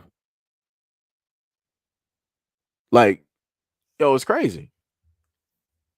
That is diabolical. And the craziest part is, I was like, maybe if we do this, put the story up there, it'll do a conversation, like, to get some things, going or whatnot or whatever. Nah. Like I said, when I post a white girl and she was sitting up there saying that she's for a black man and this, that, and the third, and all this other type of stuff, everybody wanted to have a voice on that. When I posted this story and it dealt with this whole situation, I didn't get anywhere close to that. Matter of fact, let me go back and look. Right, it's at 736 views, only 18 comments. When I did the 2 stories dealing with the white girls, one video got 2,282 views, 91 comments. The second video that I did about the white girls got 3,000 views and 121 comments. So like I said, when people sit up there and tell me that they want me to cover certain stories and certain topics, I try to tell people, it's like, yo, everybody dictates what it is that they want to sit up there and see.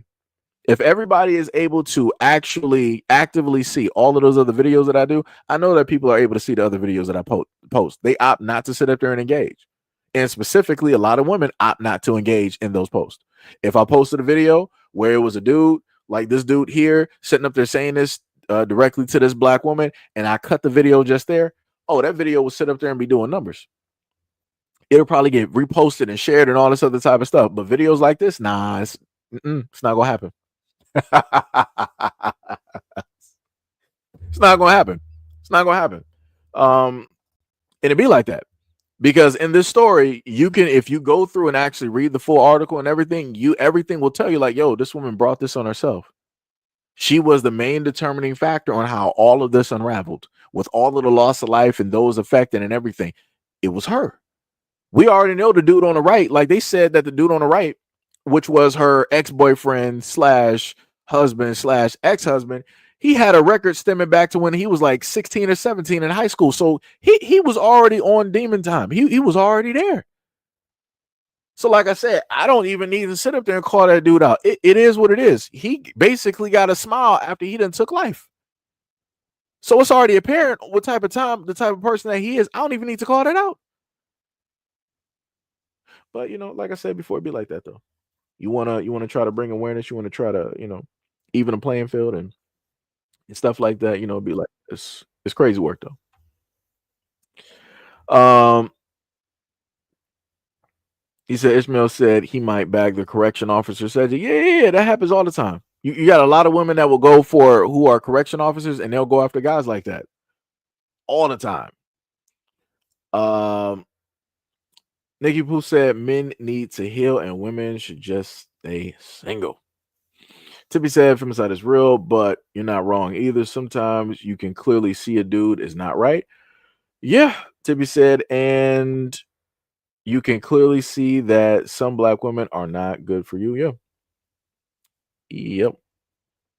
Tippy said, red flag number 1, if he calls you bro or ninja, you his girlfriend or homie.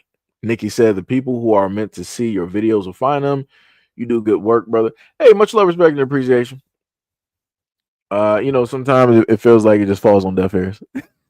just gonna be honest. Like, a lot of times it feels like stuff just fall on deaf ears, and I'm like, let me just do some other type of content. Like I said, as a content creator, I'm going to sit up there and just be honest about stuff. That's the only way for me that I feel that I can sit up there and try to be, when it deals with certain stuff. So, like I said, it'd be like that. D Money said, what is good, people? Nothing much. Tippy said, red flag number 2 is he's sagging with skinny jeans or sweats. Yeah, it's crazy. Tom says, Seji, just want to say thank you for an important conversation. Hey, no problem. Like I said, much love, respect, and appreciation. Any point in time that I can happen to do videos and people can happen to pull, something from it or from their own angle, start a conversation from that, I feel that is a, success, so You know, much love, respect, and appreciation. So now we're going to go to another. Hopefully that clap wasn't too loud. My bad. Now we're going to go to a whole nother conversation.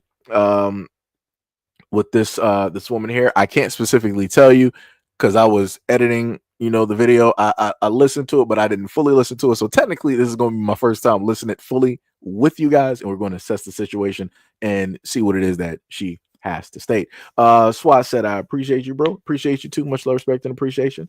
You said your content is always on point. Much love, much love. Thank you, thank you. So let's get into the video. I really cannot believe what just happened to me at the jewelry store. I'm at the jewelry store. I went in there to go buy me a piece of jewelry. I was feeling good today. I walk in. I'm talking to Chris. Chris got another customer in there. He's trying to buy 2 watches or whatever. And so Chris is trying to take care of myself and the other customer. So the other customer says, hey, you can take care of her. We can talk about my stuff later. I'm like, nah, he can take care of both of us at the same time. Just trying to have common courtesy. I don't know what people got going on. So he walks up to me. He was like, you're very beautiful.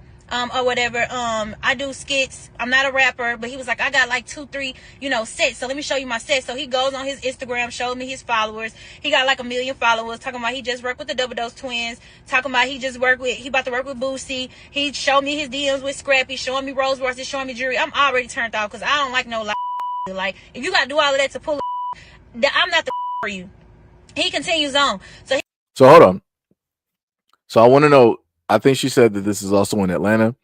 And she said that this dude, he got millions of followers. So this goes back to the other conversation that I had directly with y'all, that a lot of dudes will technically lead with what it is that they are able to provide and do.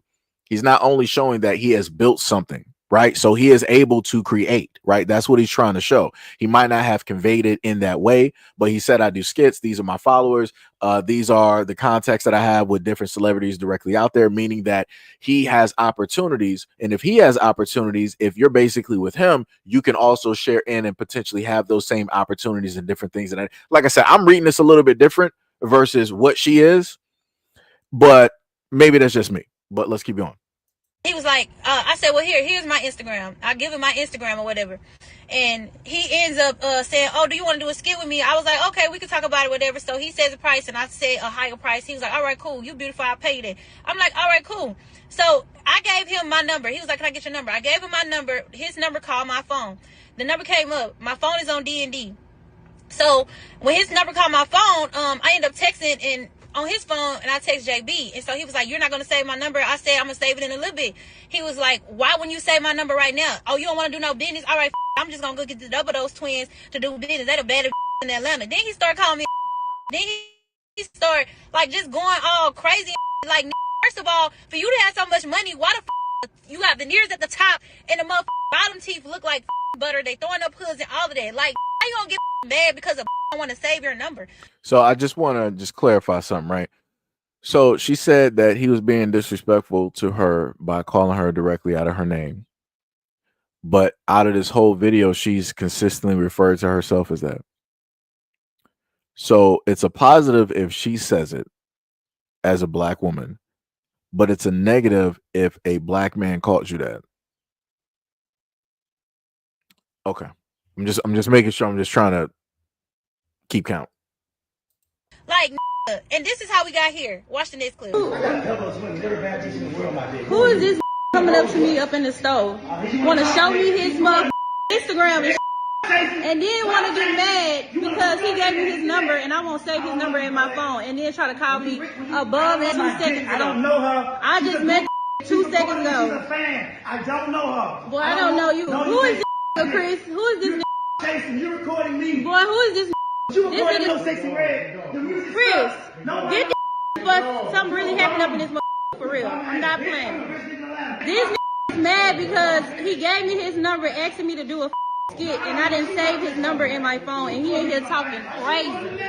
He in here talking crazy. Like, who the fuck do we think he is? Showing me Rolls Royces and I ain't come up in here for that. I came in here to buy me some jewelry. Who the are you?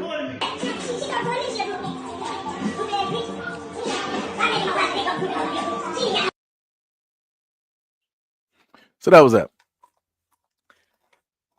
Oh dear Lord.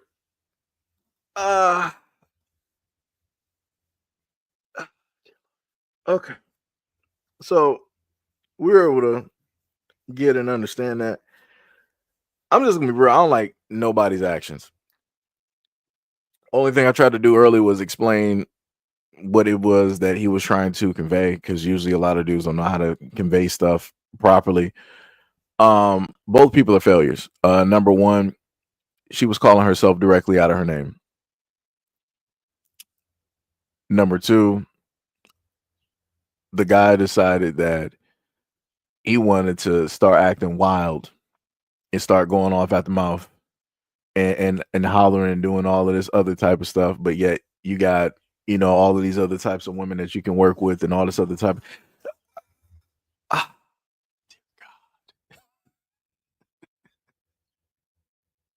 everybody got L's. Everybody got L's.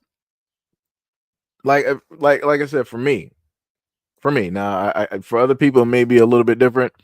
For me, everybody got L's. I would have loved to hear the totality of the full conversation. It only came into the part where he was going off, where I'm like, that's a little bit weird, because usually people record or try to record the whole thing. So I would love to actually hear the type of tone and voice and everything that was said from her angle, in contrast to what it is that he was doing, and he was, sitting up there showing and stuff. Because I will note that you do have women out here that will start saying some sly stuff and being, disrespectful and taking little jabs and all this other type of stuff. So again, I don't have the full totality. I got her version of her deciding to talk, and then after that, it goes directly into the video of him just screaming. And I'm like, I hate when people just do that. I would love to see the full thing, but we don't got that unless the dude Chris that works at the jewelry store would release that footage, because I know he got cameras directly up in there, because that's what a lot of jewelry stores have. But for me, both people got L's. He got L's for, being this person that got this large subscriber following, got all of these connects and all of this money, and you acting crazy over one woman. And she got an L for for me, the way that she was deciding to speak, directly dealing with the whole conversation. I'm talking about just her just being in a car referring to herself directly out of her name, and deciding that she wanted to get offended when a dude referred to her as the same thing that she consistently called herself, and yada yada yada, and all this other type of like I said, it's L's for me all around. I don't know. It's it's, it's L's for me all around, because like I said, for me, I don't like hearing a woman refer to herself as, as anything like that. Automatically, like, points are down. I'm talking about like stocks are dropping like the Red Sea. It's like, yeah, nah, buddy. We already off to a bad foot in my book. It's like, nah. I like, yo, I'm gonna be like, I hated that back when it was like the whole thing. I think, who was that during the time? I think, was it Trina? The baddest? Yeah. Back during that time when like that song was, yeah. I hated that. And it was like solely just like a whole bunch of like black women and black girls just calling themselves that, like a 5-star and a top general and head in charge and all this. I'm like, oh my God. I'm like, all right. I'm like, y'all got it, whatever.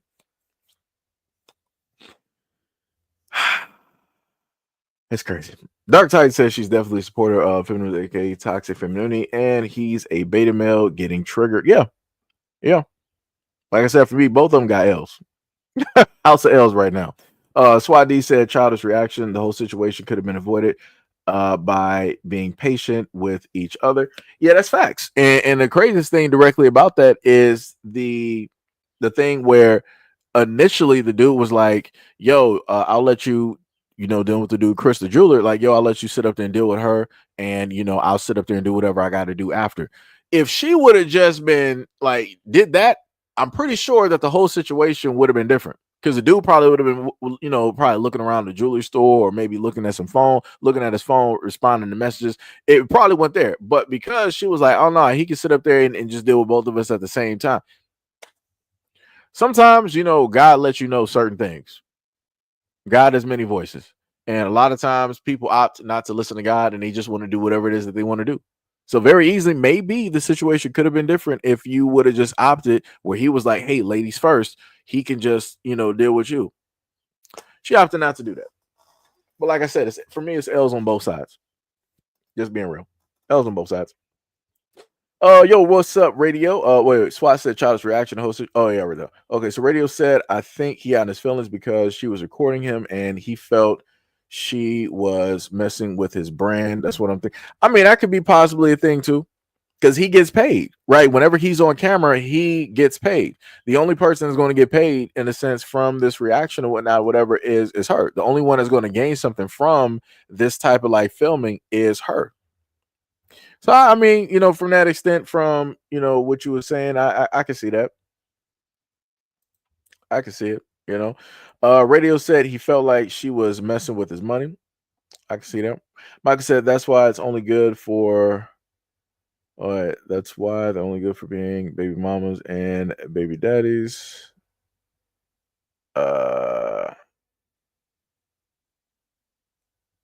I don't even know what you're even referring to. You said you live in Louisiana. I'm not even sure. That's a little bit weird. Tippy says, Seji, she's in her car. He did way worse. And I hate when black women refer to themselves as that name is stupid. For me, I'm even. Like I said, I feel like they both were integral parts of the situation. Nobody's hands are clean at all. At all. Like nobody has any type of clean hands. Both people were disrespectful to both individuals. Both people were raising their voices and and all of this stuff. Like nobody was an adult in the situation. Nobody was an adult at all. Everybody was acting like kids. Like I said, for me, it was an L all the way around. He said, what are we talking about? Talking about variety of videos. Let me see. So again, for some of the people that decide that they want to, directly reply to any of my moderators, you better sit up there and check yourselves real quick, because the good majority of my moderators are women, and I also got snipers in the background who are also moderators. So yeah, so if you want to be able to speak directly in this live stream, you might want to sit up there and check yourself real quick before they throw you in the Bermuda Triangle. Just a warning. So next, we're going to go directly to this Caucasian American, and he's going to speak on something of this is a topic that I've been looking directly into, and it has to do with Ziploc bags and some other things of that nature. So I'm going to let this dude basically speak on it, and then we're going to get directly into it. To know about these bags right here, used by over 200 million Americans daily, by the way, and they're linked to dementia and the class action lawsuit that is now in progress. For those of you who don't know me, I'm Dr. Clint Steele. I'm a brain and nervous system specialist, and I help people just like you improve your life by improving your brain function, specifically around preventing and in many cases reversing dementia and Alzheimer's disease. For those of you that follow me, I did a video on this not too long ago talking about 750 milligrams of plastic being found in the brains of those that have Alzheimer's and other forms of dementia. That's the size of a plastic spoon, folks. So the question is, where are all these plastics coming from? How are they getting into our body, number one? Number two, how are they getting into our brain? So in the last video, by the way, if you're not following me, guys, you need to be following me, because I'm sharing this stuff. This is going to help you to prevent dementia and Alzheimer's disease. So in the last video, you can search it. I'm not going to share it here. I listed a list of things that we're using on a daily basis that create microplastics. One of the things I didn't talk about is this, because I don't use this. What they're finding here, guys, is this. And S.C. Johnson claims that Ziploc bags are safe to use in extreme conditions, meaning for freezing and also for heating in their microwave. Now, for any of you that are doing this, guys, and this is one of the reasons I don't do this, because it doesn't make sense to me to put this in the microwave. It's going to melt. It's plastic. It's going to get into my food. That's not good for me. So if you're doing this, you got to stop. Here's what happens. There's two ingredients in this plastic bag called polyethylene and polypropylene that break down and turn into microplastics. These microplastics are so small that they can actually cross the blood-brain barrier. And this is how we're finding plastics in the brain. So what can you do? First, go back and find my other video that I did on this subject, guys. Get the plastics out of your life as much as you can, and especially these. If you're using these on a regular basis, you gotta exchange them. I've had a couple of followers, a couple friends of mine as well, share what they use instead. These are 100%. I'm not sponsored by them, by the way. but these are plant-based plastic. They're not actually plastic, but they're they're plant-based bags that they're using, and they're 100% completely safe. And then the last thing, guys, follow me. This is what I'm sharing on this channel. So make sure to follow me. Make sure to comment. Guys, if you're using these bags, let me know. If you've changed them for something else and you already knew this, because I did a video on this before, and you've changed these out, let me know what you're using instead. I would love, and some of the readers or some of my followers would love to see this as well. And then share this. Please, guys, share this. I'm out to save 1 million lives from dementia and Alzheimer's disease, and I need your help. And we've got to get rid of stuff like this because it's damaging our brains and it's leading to end-stage neurodegenerative diseases. So please share this. I love you. I'm Dr. Clint. Let's save more lives. So yeah, so again, this is a video that I just randomly saw online. Probably try to look up Dr. Clint. Probably try to search him on maybe like YouTube, maybe IG, maybe on X, aka Twitter, or TikTok. And you can happen to find his videos directly up there. But yeah, this is crazy. And I just recently, over the last few days, found out about the lawsuit that was taking place with Ziploc and everything dealing with dementia and Alzheimer's. This is not really anything too shocking because I have some videos up on the channel that specifically went over chemicals and foods that are banned in the United States. I'm sorry. Let me reword them. Sorry. I went over foods and chemicals that are banned around the world, except for the United States. Basically meaning that a lot of the stuff that we eat and take in every single day is poisonous to us, right? And the whole rest of the world basically realizes that, and they opt not to take part in that. So they have a lot of things substituting. So if you look at a box of Fruit Loops from the United States and a box of Fruit Loops from, let's say, like Japan or Germany or whatnot, the ingredients are going to be different. The things that they put in there are going to be different. The United States will put in a field of like chemicals in there. And again, it tastes great, but it's detrimental and it's bad for us. And it'll lead to a lot of different, things from respiratory, neuro problems. It can lead to ocular problems. It can lead to respiratory problems, circulatory problems. It can lead to problems all over the place dealing with the human body. But more specifically, it would really be detrimental for a lot of kids who are taking this in while they are growing, right? And that's why I would cover a lot of those videos.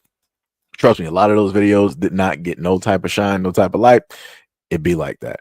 But it's great to know and see that you got other people out there that are able to get this information out there to people, and people will take it in and they will listen, they will share, and inform other types of people. So one way or another, information will get directly out there, and people will learn. So if you're not aware, you are now aware, and go check it out. Go look directly in your freezer. Go look directly in your kitchen, and try to find healthy alternatives versus using plastic. To keep yourself healthy, your partner, healthy, your family healthy, your kids healthy, everything. So now we got another video directly up here, right? And this is going to be another one I'm listening technically with you guys for the first time. Head of the video said, "I cried at a restaurant because my husband said something mean." So let's see what the husband said to her. My husband decided to be spontaneous and take me to the movies last night. And when we went to dinner afterwards, I was talking about how much I really loved the movie. It was so good. I was so excited to talk about it. And he looks at me dead in my face and says, "It was just a movie." And I immediately stopped talking. So the more I sat there and thought about it, I start crying. It gets really uncomfortable. And he tries to break the silence by continuing to talk. And I finally looked at him and I said, "That really hurt my feelings." And he responded, "It was just a movie." I said, "I was really excited to talk about it. You took me to see this movie on a whim. I've never heard of it, didn't look it up beforehand, and I really loved it. You picked a great movie." And I was so excited. And now I don't want to talk at all. Because why would I want to talk after that? And he immediately stops. He's like, "You're right, I'm sorry." And then he grabs my hands. He's like, "I'm not even being sarcastic. You're right, I'm sorry. I love when you get excited. It's just annoying sometimes."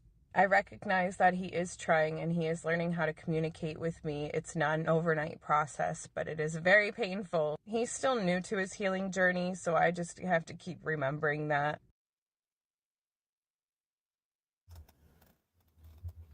All right. I think I need to replay that again just to try to figure. So let me just let me just do that one more time. Oh. Went to dinner afterwards. I was talking about how much I really loved the movie. It was so good. I was so excited to talk about it. And he looks at me dead in my face and says, it was just a movie. And I immediately stopped talking. So the more I sat there and thought about it, I start crying. It gets really uncomfortable. And he tries to like break the silence by continuing to talk. And I finally looked at him and I said, that really hurt my feelings. And he responded, it was just a movie. I said, I was really excited to talk about it. You took me to see this movie on a whim. I've never heard of it, didn't look it up beforehand, and I really loved it. You picked a great movie, and I was so excited, and now I don't want to talk at all, because why would I want to talk after that? And he immediately stops. He's like, you're right, I'm sorry. And then he grabs my hands. He's like, I'm not even being sarcastic. You're right, I'm sorry. I love when you get excited. It's just annoying sometimes. I recognize that he is trying and he is learning how to communicate with me. It's not an overnight process, but it is very painful. He's still new to his healing journey, so I just have to keep remembering that. So I'm just trying to figure out. So you knew that this dude, because you're married, which means you dated, you went through the whole motions of being a fiance. So you knew that this dude was basically broken from the get go. You knew that emotionally he didn't have the facilities for certain things, and this is why he said that. Yo, I enjoy the fact that you get hyped about certain things, but it's just annoying, huh? Like that's crazy. It's how you like, yo, that's crazy. Like you're gonna lift somebody up. Like, yo, it's beautiful when you get hyped, but yo, it kills my mood. Like it's what? That's crazy. But I promise you, that's not the first time that he said something like that to her. That's not the first time. And this is when I happen to say that a lot of people, like if you got to be emotionally intelligent when it deals with certain situations and picking a certain person. If you as a person know that this person is broken, you shouldn't have some type of expectation that the person is going to feel a certain type of way or see a certain type of way or feel the way that you're going to sit up there and feel. Like everything in their world is just jacked, right? But to enable yourself to be in that place with that broken person, knowing that as soon as you step into their house, everything is full of darkness. It's barely lit, right? It's just candles. You got newspapers and stuff just all over the place, and then you got shards of glass, and the windows are are not even fully there, and the wind and rain is coming in from the storms. Like it's dank, it's damp, it's dark, not well lit, and you're stepping on glass everywhere. It's like, why would you put yourself in that place? As the person that you are, like she is probably a happy person, right? But looking at her, she probably is a happy person, but it doesn't take a lot to bring her down. That's something that she needs to work on. I can look at her and see that because a lot of other people will be like, they'll just brush it off. It's like, yo, what you mean it wasn't a good movie? Like that'll be a whole nother conversation. It'll be like, okay, so why wasn't it a good movie? Right? They'll move on and be like, okay, so you don't want to talk about the fact that I think that it's a good movie, and you don't want to have that lot. No way, we're still gonna have this conversation. So tell me why it was just a movie, right? And that's how people will sit up there and still get the conversation to happen and whatnot or whatever, where you can go back and forth and whatnot. But she allowed that one thing to shut down and to destroy her own mood. And this is why I tell people before that you got to stop allowing other people to have that much control over you and your emotions.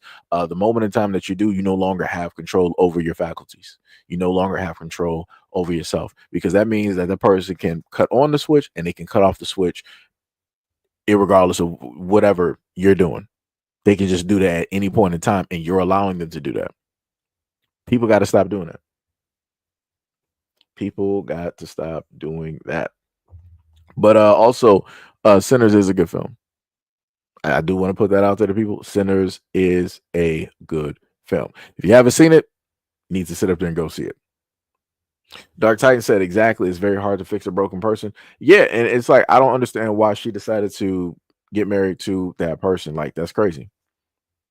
That is diabolical. Like the moment in time, at any moment in time during dating, that she heard that where the dude was like, "Yo, I love when you get excited, but it just brings me down, or it's just annoying." You should have been like left. This woman, she also probably suffers from low self esteem, and again, that's a problem that she got to fix. Like I know there's a lot of ways of how it is that she got married to this dude, and none of those are good for her. It's negatives. Like she has a lot of things that she needs to work on herself. Like just listening to her speech, her positioning, and everything. Like it's a lot of things that she needs to sit up there and do. That well, technically she should have done before she got married, but it's crazy. But anyways, now we're going to go to another video. 40s. And this is going to deal with the administration that we currently have at this moment in time, and how the tides are turning, how people are being rebranded and placed into other groups. So again, I try to tell people, try to warn people, but we're going to take a listen and see specifically what is happening. 47 million people just had their race reclassified by the US government, and you probably weren't even told about it. So if you're multiracial, Latino, or mark some other race on the census, this is about you. So in March 2025, the Census Bureau quietly dropped something called the MARC files, and they're using it to rewrite the 2020 census data. So what they did is they took people who selected some other race on the census, or even some that marked multiple races, and reassigned them into one racial category. The multiracial population went down from 33.8 million to 14.6 million, and the white population increased by over 40 million. That is not a correction. That is a rebranding of America, and it erases a huge part of who we are. So here's what they did in order to decide our race for us, basically. They checked other people's data in your household. If that wasn't enough, they looked into Medicare, Social Security, even school records, and also looked into zip codes, neighborhood demographics, and more. So basically, who you live with and where you live can now determine your race. What? And honestly, there's no easy way to check if it happened to you. It was done retroactively, and it was done in the name of standardizing the data. This isn't just offensive or annoying, it's systemic erasure in real time with very, very real consequences. And it's the census, so it impacts research and funding and representation. It affects how our communities get counted, served, or ignored. And it continues a very long legacy of mixed and multiracial folks being told to disappear, to pick one, to fit a form, to be less complicated. Just check one box. But our identities are not the problem. The systems trying to simplify us and erase us are the problem. So here's some common questions that I got on the last video. 1, can I check if I was reclassified? Not sure, not yet. The MARC data isn't public in a user-facing, user-friendly way, but we are working on it. We're demanding transparency. Also, how do we stop this? We cannot undo this overnight because this is very recent news, but we can organize. We can force the conversation into the public and political space where it belongs. So this is what we need from you. Talk about it. Post, stitch, duet, send it to your community, send it to your people. We got to get the conversation going and flowing. Also call your reps. It's frustrating to talk to them, especially now, but silence gives them cover. If we don't show up, they say, my constituents don't care, which is exactly what they do. Also hold power accountable. Politicians work for us. If we give up that power, they continue to vote against our best interests. And the biggest one, stay in community. Keep sharing your stories like you already are. We're building power just by showing up for one another. And then also, this is still breaking. Myself and folks from Mixed Asian Media and other orgs were actively researching and organizing and trying to push back, so stay tuned. We're definitely not letting this slide. And you're not imagining the erasure. You're not alone in the exhaustion, but we're still here and we're not going anywhere. So I want to note that you have a nice percentage of the Asian population that voted for Trump, that voted Republican, along with the Latins. Because you have a lot of these people that feel that they are honorary, or they feel that they are shoulder to shoulder. They feel that they are the model minority. And now a lot of these people have to face what it is that they're going through. They have to own up to that, or better yet, a lot of them want to put the blame on one part, but they don't want to put the blame on themselves, right? Or their community that specifically voted in order to enable these things to happen. Again, like I said before, you heard the Hispanic woman earlier that was sitting up here talking about, oh, black people, we're in this together. No, we're not. You got this woman here talking about anybody that's like multiracial or biracial, whatnot, or whatever, how it is that people are getting put into like one group or the other. It'd be like that. This is what the rulers are able to do. Only the victors are able to tell the story, right? Whatever they say happened is whatever happened. Everybody else, second place doesn't exist. Only first place. And those in first place are the ones making up these rules and changing and putting things here and there and everywhere. Wherever it is that they want to sit up and do, whatever history they want to sit up there and write, whatever history they want to omit, that's what they're doing because they are able to sit up there and do it because you got a lot of people that enable these things to happen because people refuse to listen. So now you got people coming up online basically crying about stuff. And I'm like, y'all should have been crying way before this. Y'all had years and years and years to basically prepare to stop all of this from happening, all of these other types of things. Y'all wanted to try to blame a demographic, blame this, blame that, and here we are. It's falling on deaf ears. Now you got to sit up there and deal with the situations that are. This man radio sitting up there talking about she got that face. Oh, you talking about the other woman? Yeah, I know what you're talking about. That's crazy.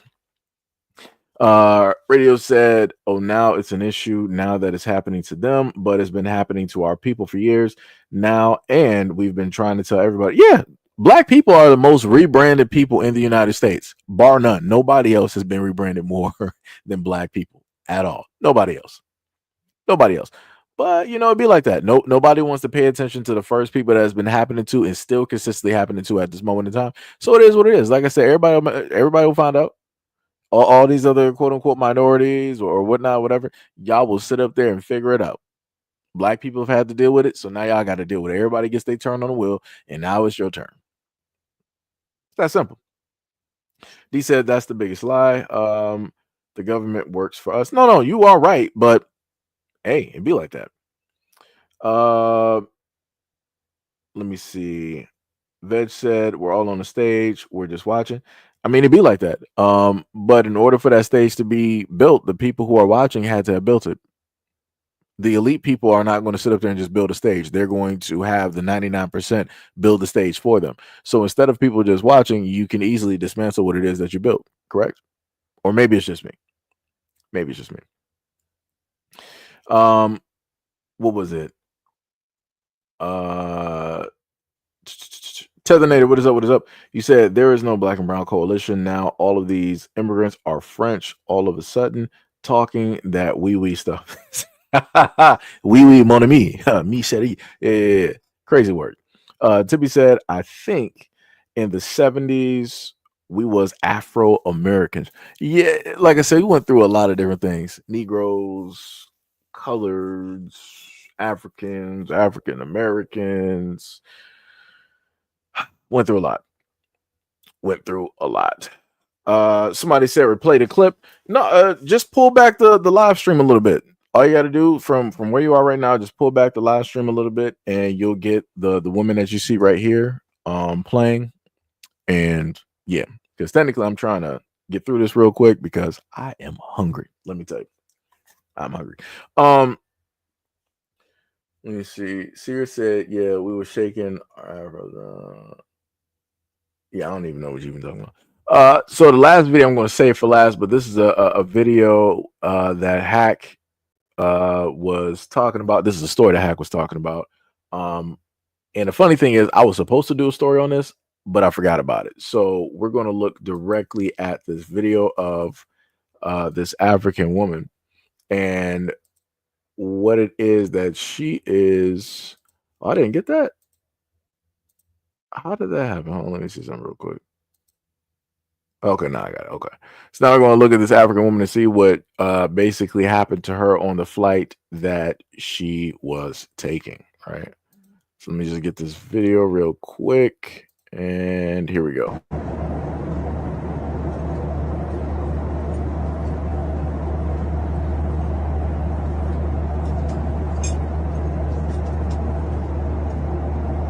Trust me, the feeling that you have watching this video, I was feeling worse during that time, okay? When I posted that video, I wasn't thinking about suing. I wasn't thinking about this and that. My first question that I just couldn't get past is, don't they know how many seats are in first class? How can you run out? If you're going to ask me, did they run out of a food that I want? No, they ran out, period. The only thing she offered me was a drink. She says, would you like anything else to drink? She didn't give me a chips. She didn't give me, like, absolutely nothing. And no, I was not sleeping. And yes, my ticket was bought 5 days before. And yes, I was angry. You see this text right here? I was heated. I was texting my boyfriend and I was like, I couldn't believe this. As you can see in the text, I said that I did not eat anything. I didn't eat anything all day. I looked forward to this. I paid for first class thinking I'll eat on the plane. And people are telling me I need video proof. I don't have video proof. I didn't expect this to happen. I didn't think this could happen. Right? I didn't think this could happen. I didn't think this was a thing. But now, after reading all of the comments and all of the women that's been through it, now I understand. It caught me off guard because I didn't think it was a thing. And people are telling they should have extra food. But the flight attendants that work for American Airlines, they say that they don't have extra foods. So my thing was, the one thing I couldn't get over is that how how can first class not have a meal for everybody? How can, it's not like they had something and I didn't want it. No, they ran out. Like, I don't get what part of they ran out that you guys don't get. They told me point blank, they ran out. They ran out. Not like, do you want this? Would you like that? I'm so sorry. They ran out. Would you like anything else to drink? That was it. It's clear. It's cut and dry. It's cut and dry. And everybody's asking me for different perspective, or maybe this happened, or maybe no. It's a straight line story. There's no backstory. It's just cut and dry. Cut and dry. That's it. No, I didn't report it. No, I didn't call the airlines. Because honestly, I was baffled. Okay? Like, my brain couldn't comprehend that this happened. So we heard it, right? So again, you have a lot of people online that want to say that she is a black woman. The only people that are consider themselves black realistically are black Americans, those in the United States, because this is how we basically move. Everybody else moves by, tribe and religion, all this other things first, and then, color or whatnot last. So this is not a black woman that was on this first class flight. This is, for all intents and purposes, either an African woman or a woman probably in the islands. Just listening to her accent, she might potentially be somewhere near the UK or part of the UK or whatnot or whatever. But irregardless, I'm not sure how this specifically happened. She said that she didn't report it. That don't make no sense. You have a first class ticket. You're in a first class seat. You did not get your money's worth, and you opted not to report it. You just wanted to record just your area being blank, like it doesn't have like food sitting, directly there or whatnot, whatever. That don't make no sense. Like that's a little bit crazy to me. Like, why wouldn't you be trying to get compensated for them running out or try to get some type of voucher or something like that so they can get that straight? Like, you would rather go to social media and talk about it versus talking directly to the flight attendants or talking directly to the desk after you get off of the flight. Like, that don't make no, like, I don't understand why people want to be so quick to run to social media and do stuff versus going to the source. Like, that's a little bit confusing to me. It's not, because I understand social media and people want to get that type of stuff directly out there for attention and stuff, but still it don't make no sense. Like, that's crazy. But like I said, if she wanted to get this fixed, she could. If she really wanted to sit up there and get this fixed, she could sit up there and get it fixed. Diabolical. Wait, did she say she was casting a spell? Wait, did she? Wait a minute. I might have missed that part because I see quite a few of y'all saying like casting a spell. Like, that's some crazy work. That's some crazy work. That is crazy, man. But yeah, like I said, it's ridiculous. It's ridiculous. And like I said, she is she an influencer? Because I'm looking at the way that she's dressed, and so she looked like she's probably like an influencer. But yeah, she got to do better. So now I understand why it is that she went directly online first versus going directly to the airlines or even trying to at them online or whatnot or whatever. Again, crazy work. Wanted to do all of this just to talk and not really get nothing situated, just to earn a few dollars. Crazy. But now this video here, this is the last video, so I want y'all to pay very close attention to this video. And yeah, that's the best that I got to prepare y'all for what y'all gonna hear about this. And I got two videos, so it's side by side, right? Purse made out of alligator tongue and a child spine. The child spine is actually the handle for the purse, and they're sourced from Canada with papers proving that this is actually genuine child spine. You can buy them from licensed companies. They receive human specimens donated to medicine. Like, it's one thing to have castings, like a skeleton, but then it's another thing to think you can capitalize on it. I can make a whole business off the people who fetishize human body parts. I saw that and I thought that was interesting, that the two things that have been massively propagated in the last 18 months has been AI's takeover of our civilization and children, which is really strange. I don't know if that's a correlation, but something's going on. Designer who made a bag from a human spine. Indonesian designer Arnold Putra is a wealthy fashion designer known for his controversial creations made from human bones. He has designed a jacket made of ribs and gloves crafted from finger bones. Not stopping there, Arnold has also used materials like crocodile leather in his designs. He gained attention for visiting tribes around the world, which led to speculation that he sourced human bones this way. Police discovered a package addressed to Arnold containing a human hand and 3 placentas. After an investigation, it was revealed that these items were obtained from an anatomy laboratory, and the professor who shipped them was arrested. Despite the outrage, Arnold claimed that only the bag made from a human spine and the jacket made from rib bones were real, while the other designs were fake. He stated that the bones he used were legally purchased from Canada. So we heard that, right? So this goes back to something that I mentioned before, where there are certain occults and and different things directly out there that some people are either oblivious to or just want to completely just ignore or whatnot or whatever.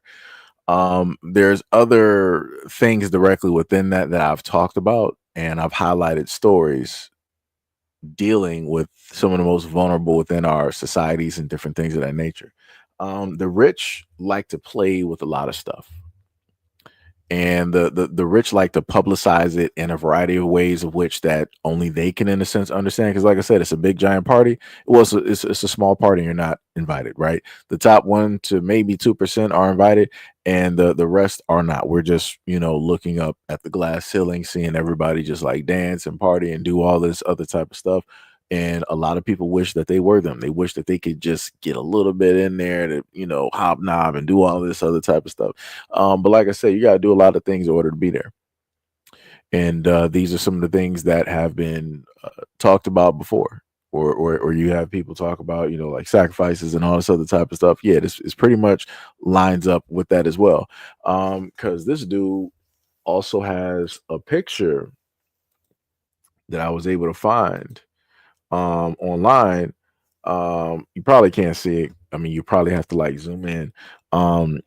But he has a picture with two prominent people in the fashion industry at this moment in time that have been around, celebrities and whatnot or whatever.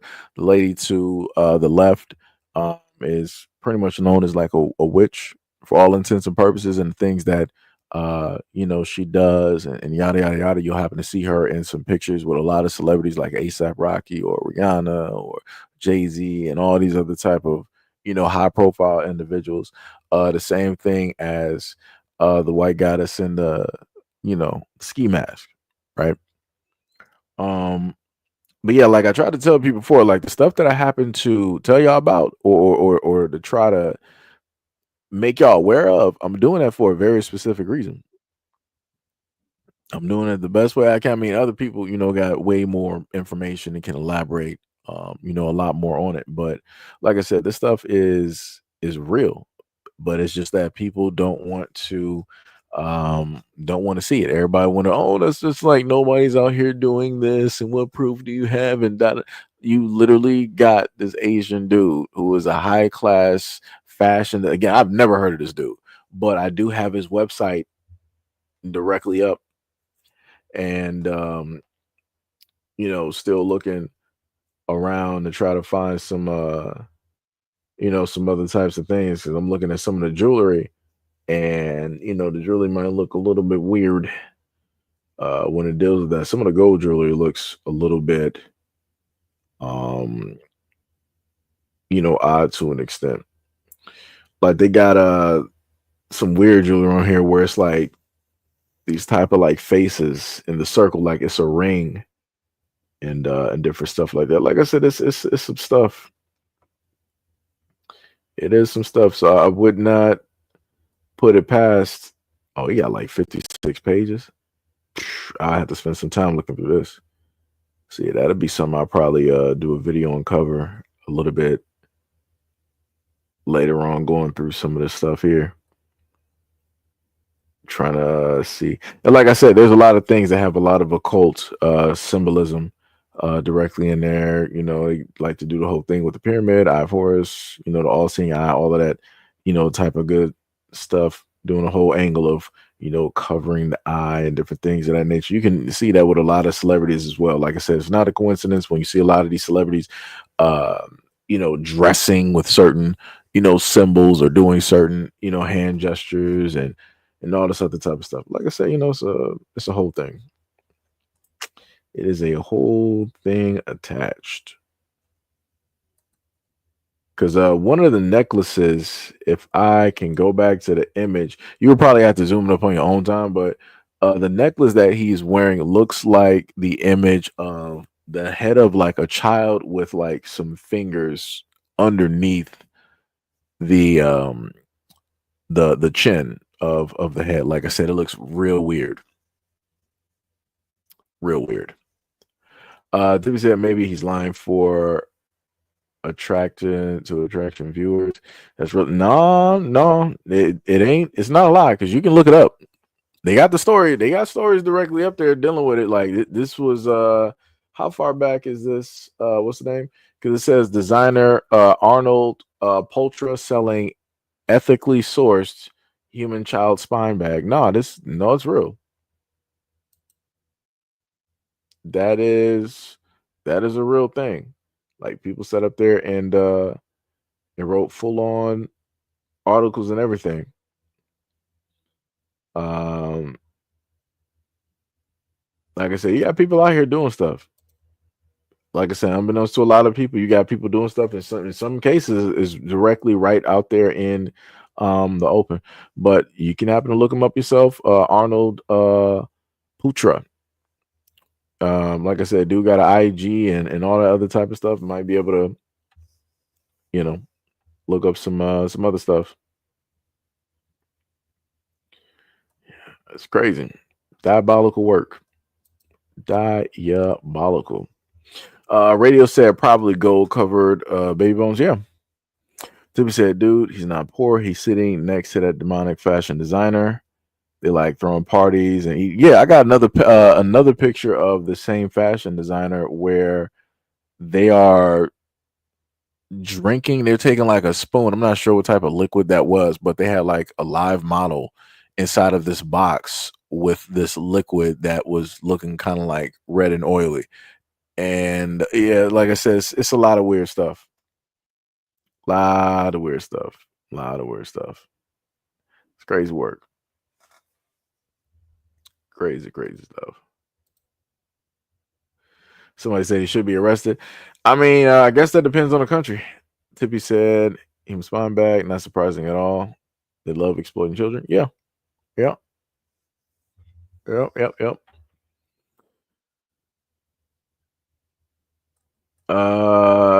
He said he comes from a poor country and he has to make money. What are you talking about?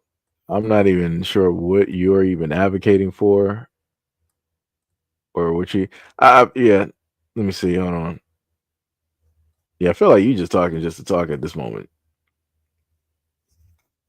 Yeah, Tippy. Sometimes you just got trolls or people that just like say some stuff just because. Like some people who roll up in the comment section, they'll treat it like Twitter. Like, all right, so like Tippy, like the main reason, because I would see this directly in the comment section. A lot of people like, yo, Seiji, why are you blocking out their names? Because a lot of people get paid off of rage bait or saying certain things so that they can get engagement directly off of X. So I block out the names because I'm like, you ain't about to be getting that from my side. I'm not sending nobody over there to go, search you up and engage and do all of this. Like I said, because I know how the game is played. I'm not doing that. Not doing that at all. So, you'll have certain people that'll pull up to the scene, doing the same thing. Like, what was the dude, Bart Simpson? I was just in here. I had to sit up there and just like block the Bart Simpson dude, just saying anything in the comment section for like no reason. I'm like, dog. I'm like, that's crazy. 100% diabolical. But yeah, like I said, it's crazy out here, and hopefully people will, pay attention to some of the things directly out here.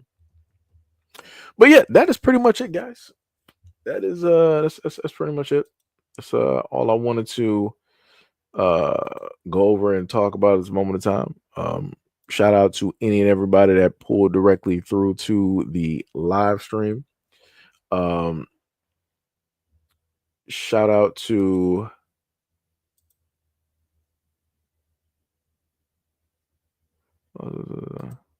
is it what happened?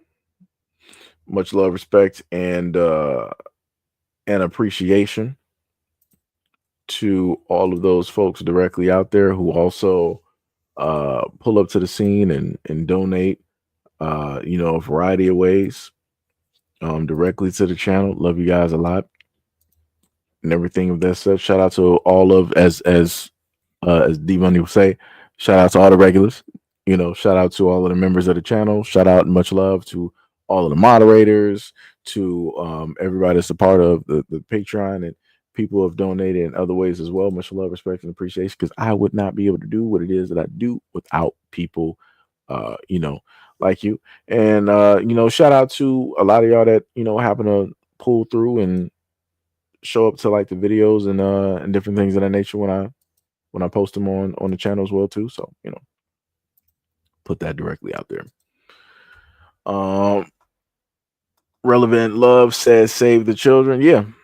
Yep. D Money sitting up there pulling a tip. He said acknowledge that. That's crazy. That is crazy. That's crazy. Much love, respect, and appreciation. You said what? You said I'm not rage baiting, guys. I'm partaking in the civilized conversation. I mean, I pointed out the Bart Simpson dude. Well, y'all probably didn't see him because I got him, I guess, like early, so y'all didn't happen to see him. But yeah, I don't know. It was like, it was just some of the stuff that you was saying. I'm like, huh? I'm like, man, I ain't trying to, do no what ifs with people like this. I'm talking about the people that's pictured. It's like there's no what ifs with these people. Like you have to, in order for you to actually understand what this is, like you got to do some research on these people. Like none of these people are broke. All of these people got money. Like they are up there in the high class fashion world. Like they do any and everything when it deals with fashion. Like, trust me, like some of the stuff they be doing over there in Europe, I'm like, what is this? I'm like, how is this fashion? I'm like, they're wearing Ziploc bags, basically strutting naked, and y'all call this fashion? I'm like, yo, this is crazy. It's crazy word. Diabolical. Crazy stuff out here, but it be like that. Anyways, the brother is hungry at this moment in time. We've been going for about 2 hours and 27 minutes, almost like 2 hours and 30. I'm hungry. I'm pretty sure other people are, because it's about like 8:10 right now. Didn't even realize. So y'all go out there and go have y'all some food. Get your feng shui, directly in order. Order some food from Ubers or something like that. Again, I don't get no type of money from saying that consistently. I don't get nothing. But like I said, I'm a food guy, so food basically makes me feel better. So I'm pretty sure that works for a lot of other people too. Maybe it's ice cream for you. I don't know. But go out there and do something, catch up on an animated show, read a book. A few pages a day will keep dementia away. I don't know. Maybe I might make it a thing on a t-shirt. But yeah, go out there and do that. Again, love you guys a lot. Thank you guys for being here. And got radio up here laughing. And Radio said ice cream. Yeah, I had Twix ice cream downstairs. I finished that off though. So technically, I would need like some Dairy Queen or something to get like a Blizzard burger and fries or something like that, or a shake. Dark Titans said fashion sometimes are weird for centuries and decades. GW said fashion is subjective. Yeah, yeah. GW said it keeps the dyslexia away. Yeah, yeah, that's true. Page a day keeps the dyslexia away. That's true. That's true. All right, all right, all right. Radio said that do sound good. Tusk said face reveal. Wait, I'm a little bit confused. Face reveal for who? For who? For who? I don't know what you're talking about. If you're talking about for me, you would just have to do your research and go back and you can find videos of me with my face. I mean, I'm not sure why face reveal would be a thing. It's a little bit weird, but yeah. It's a little bit weird. Little bit weird. But yeah. Love you guys a lot. Catch you guys later. And I will see you guys in the next live stream and or video. Peace out.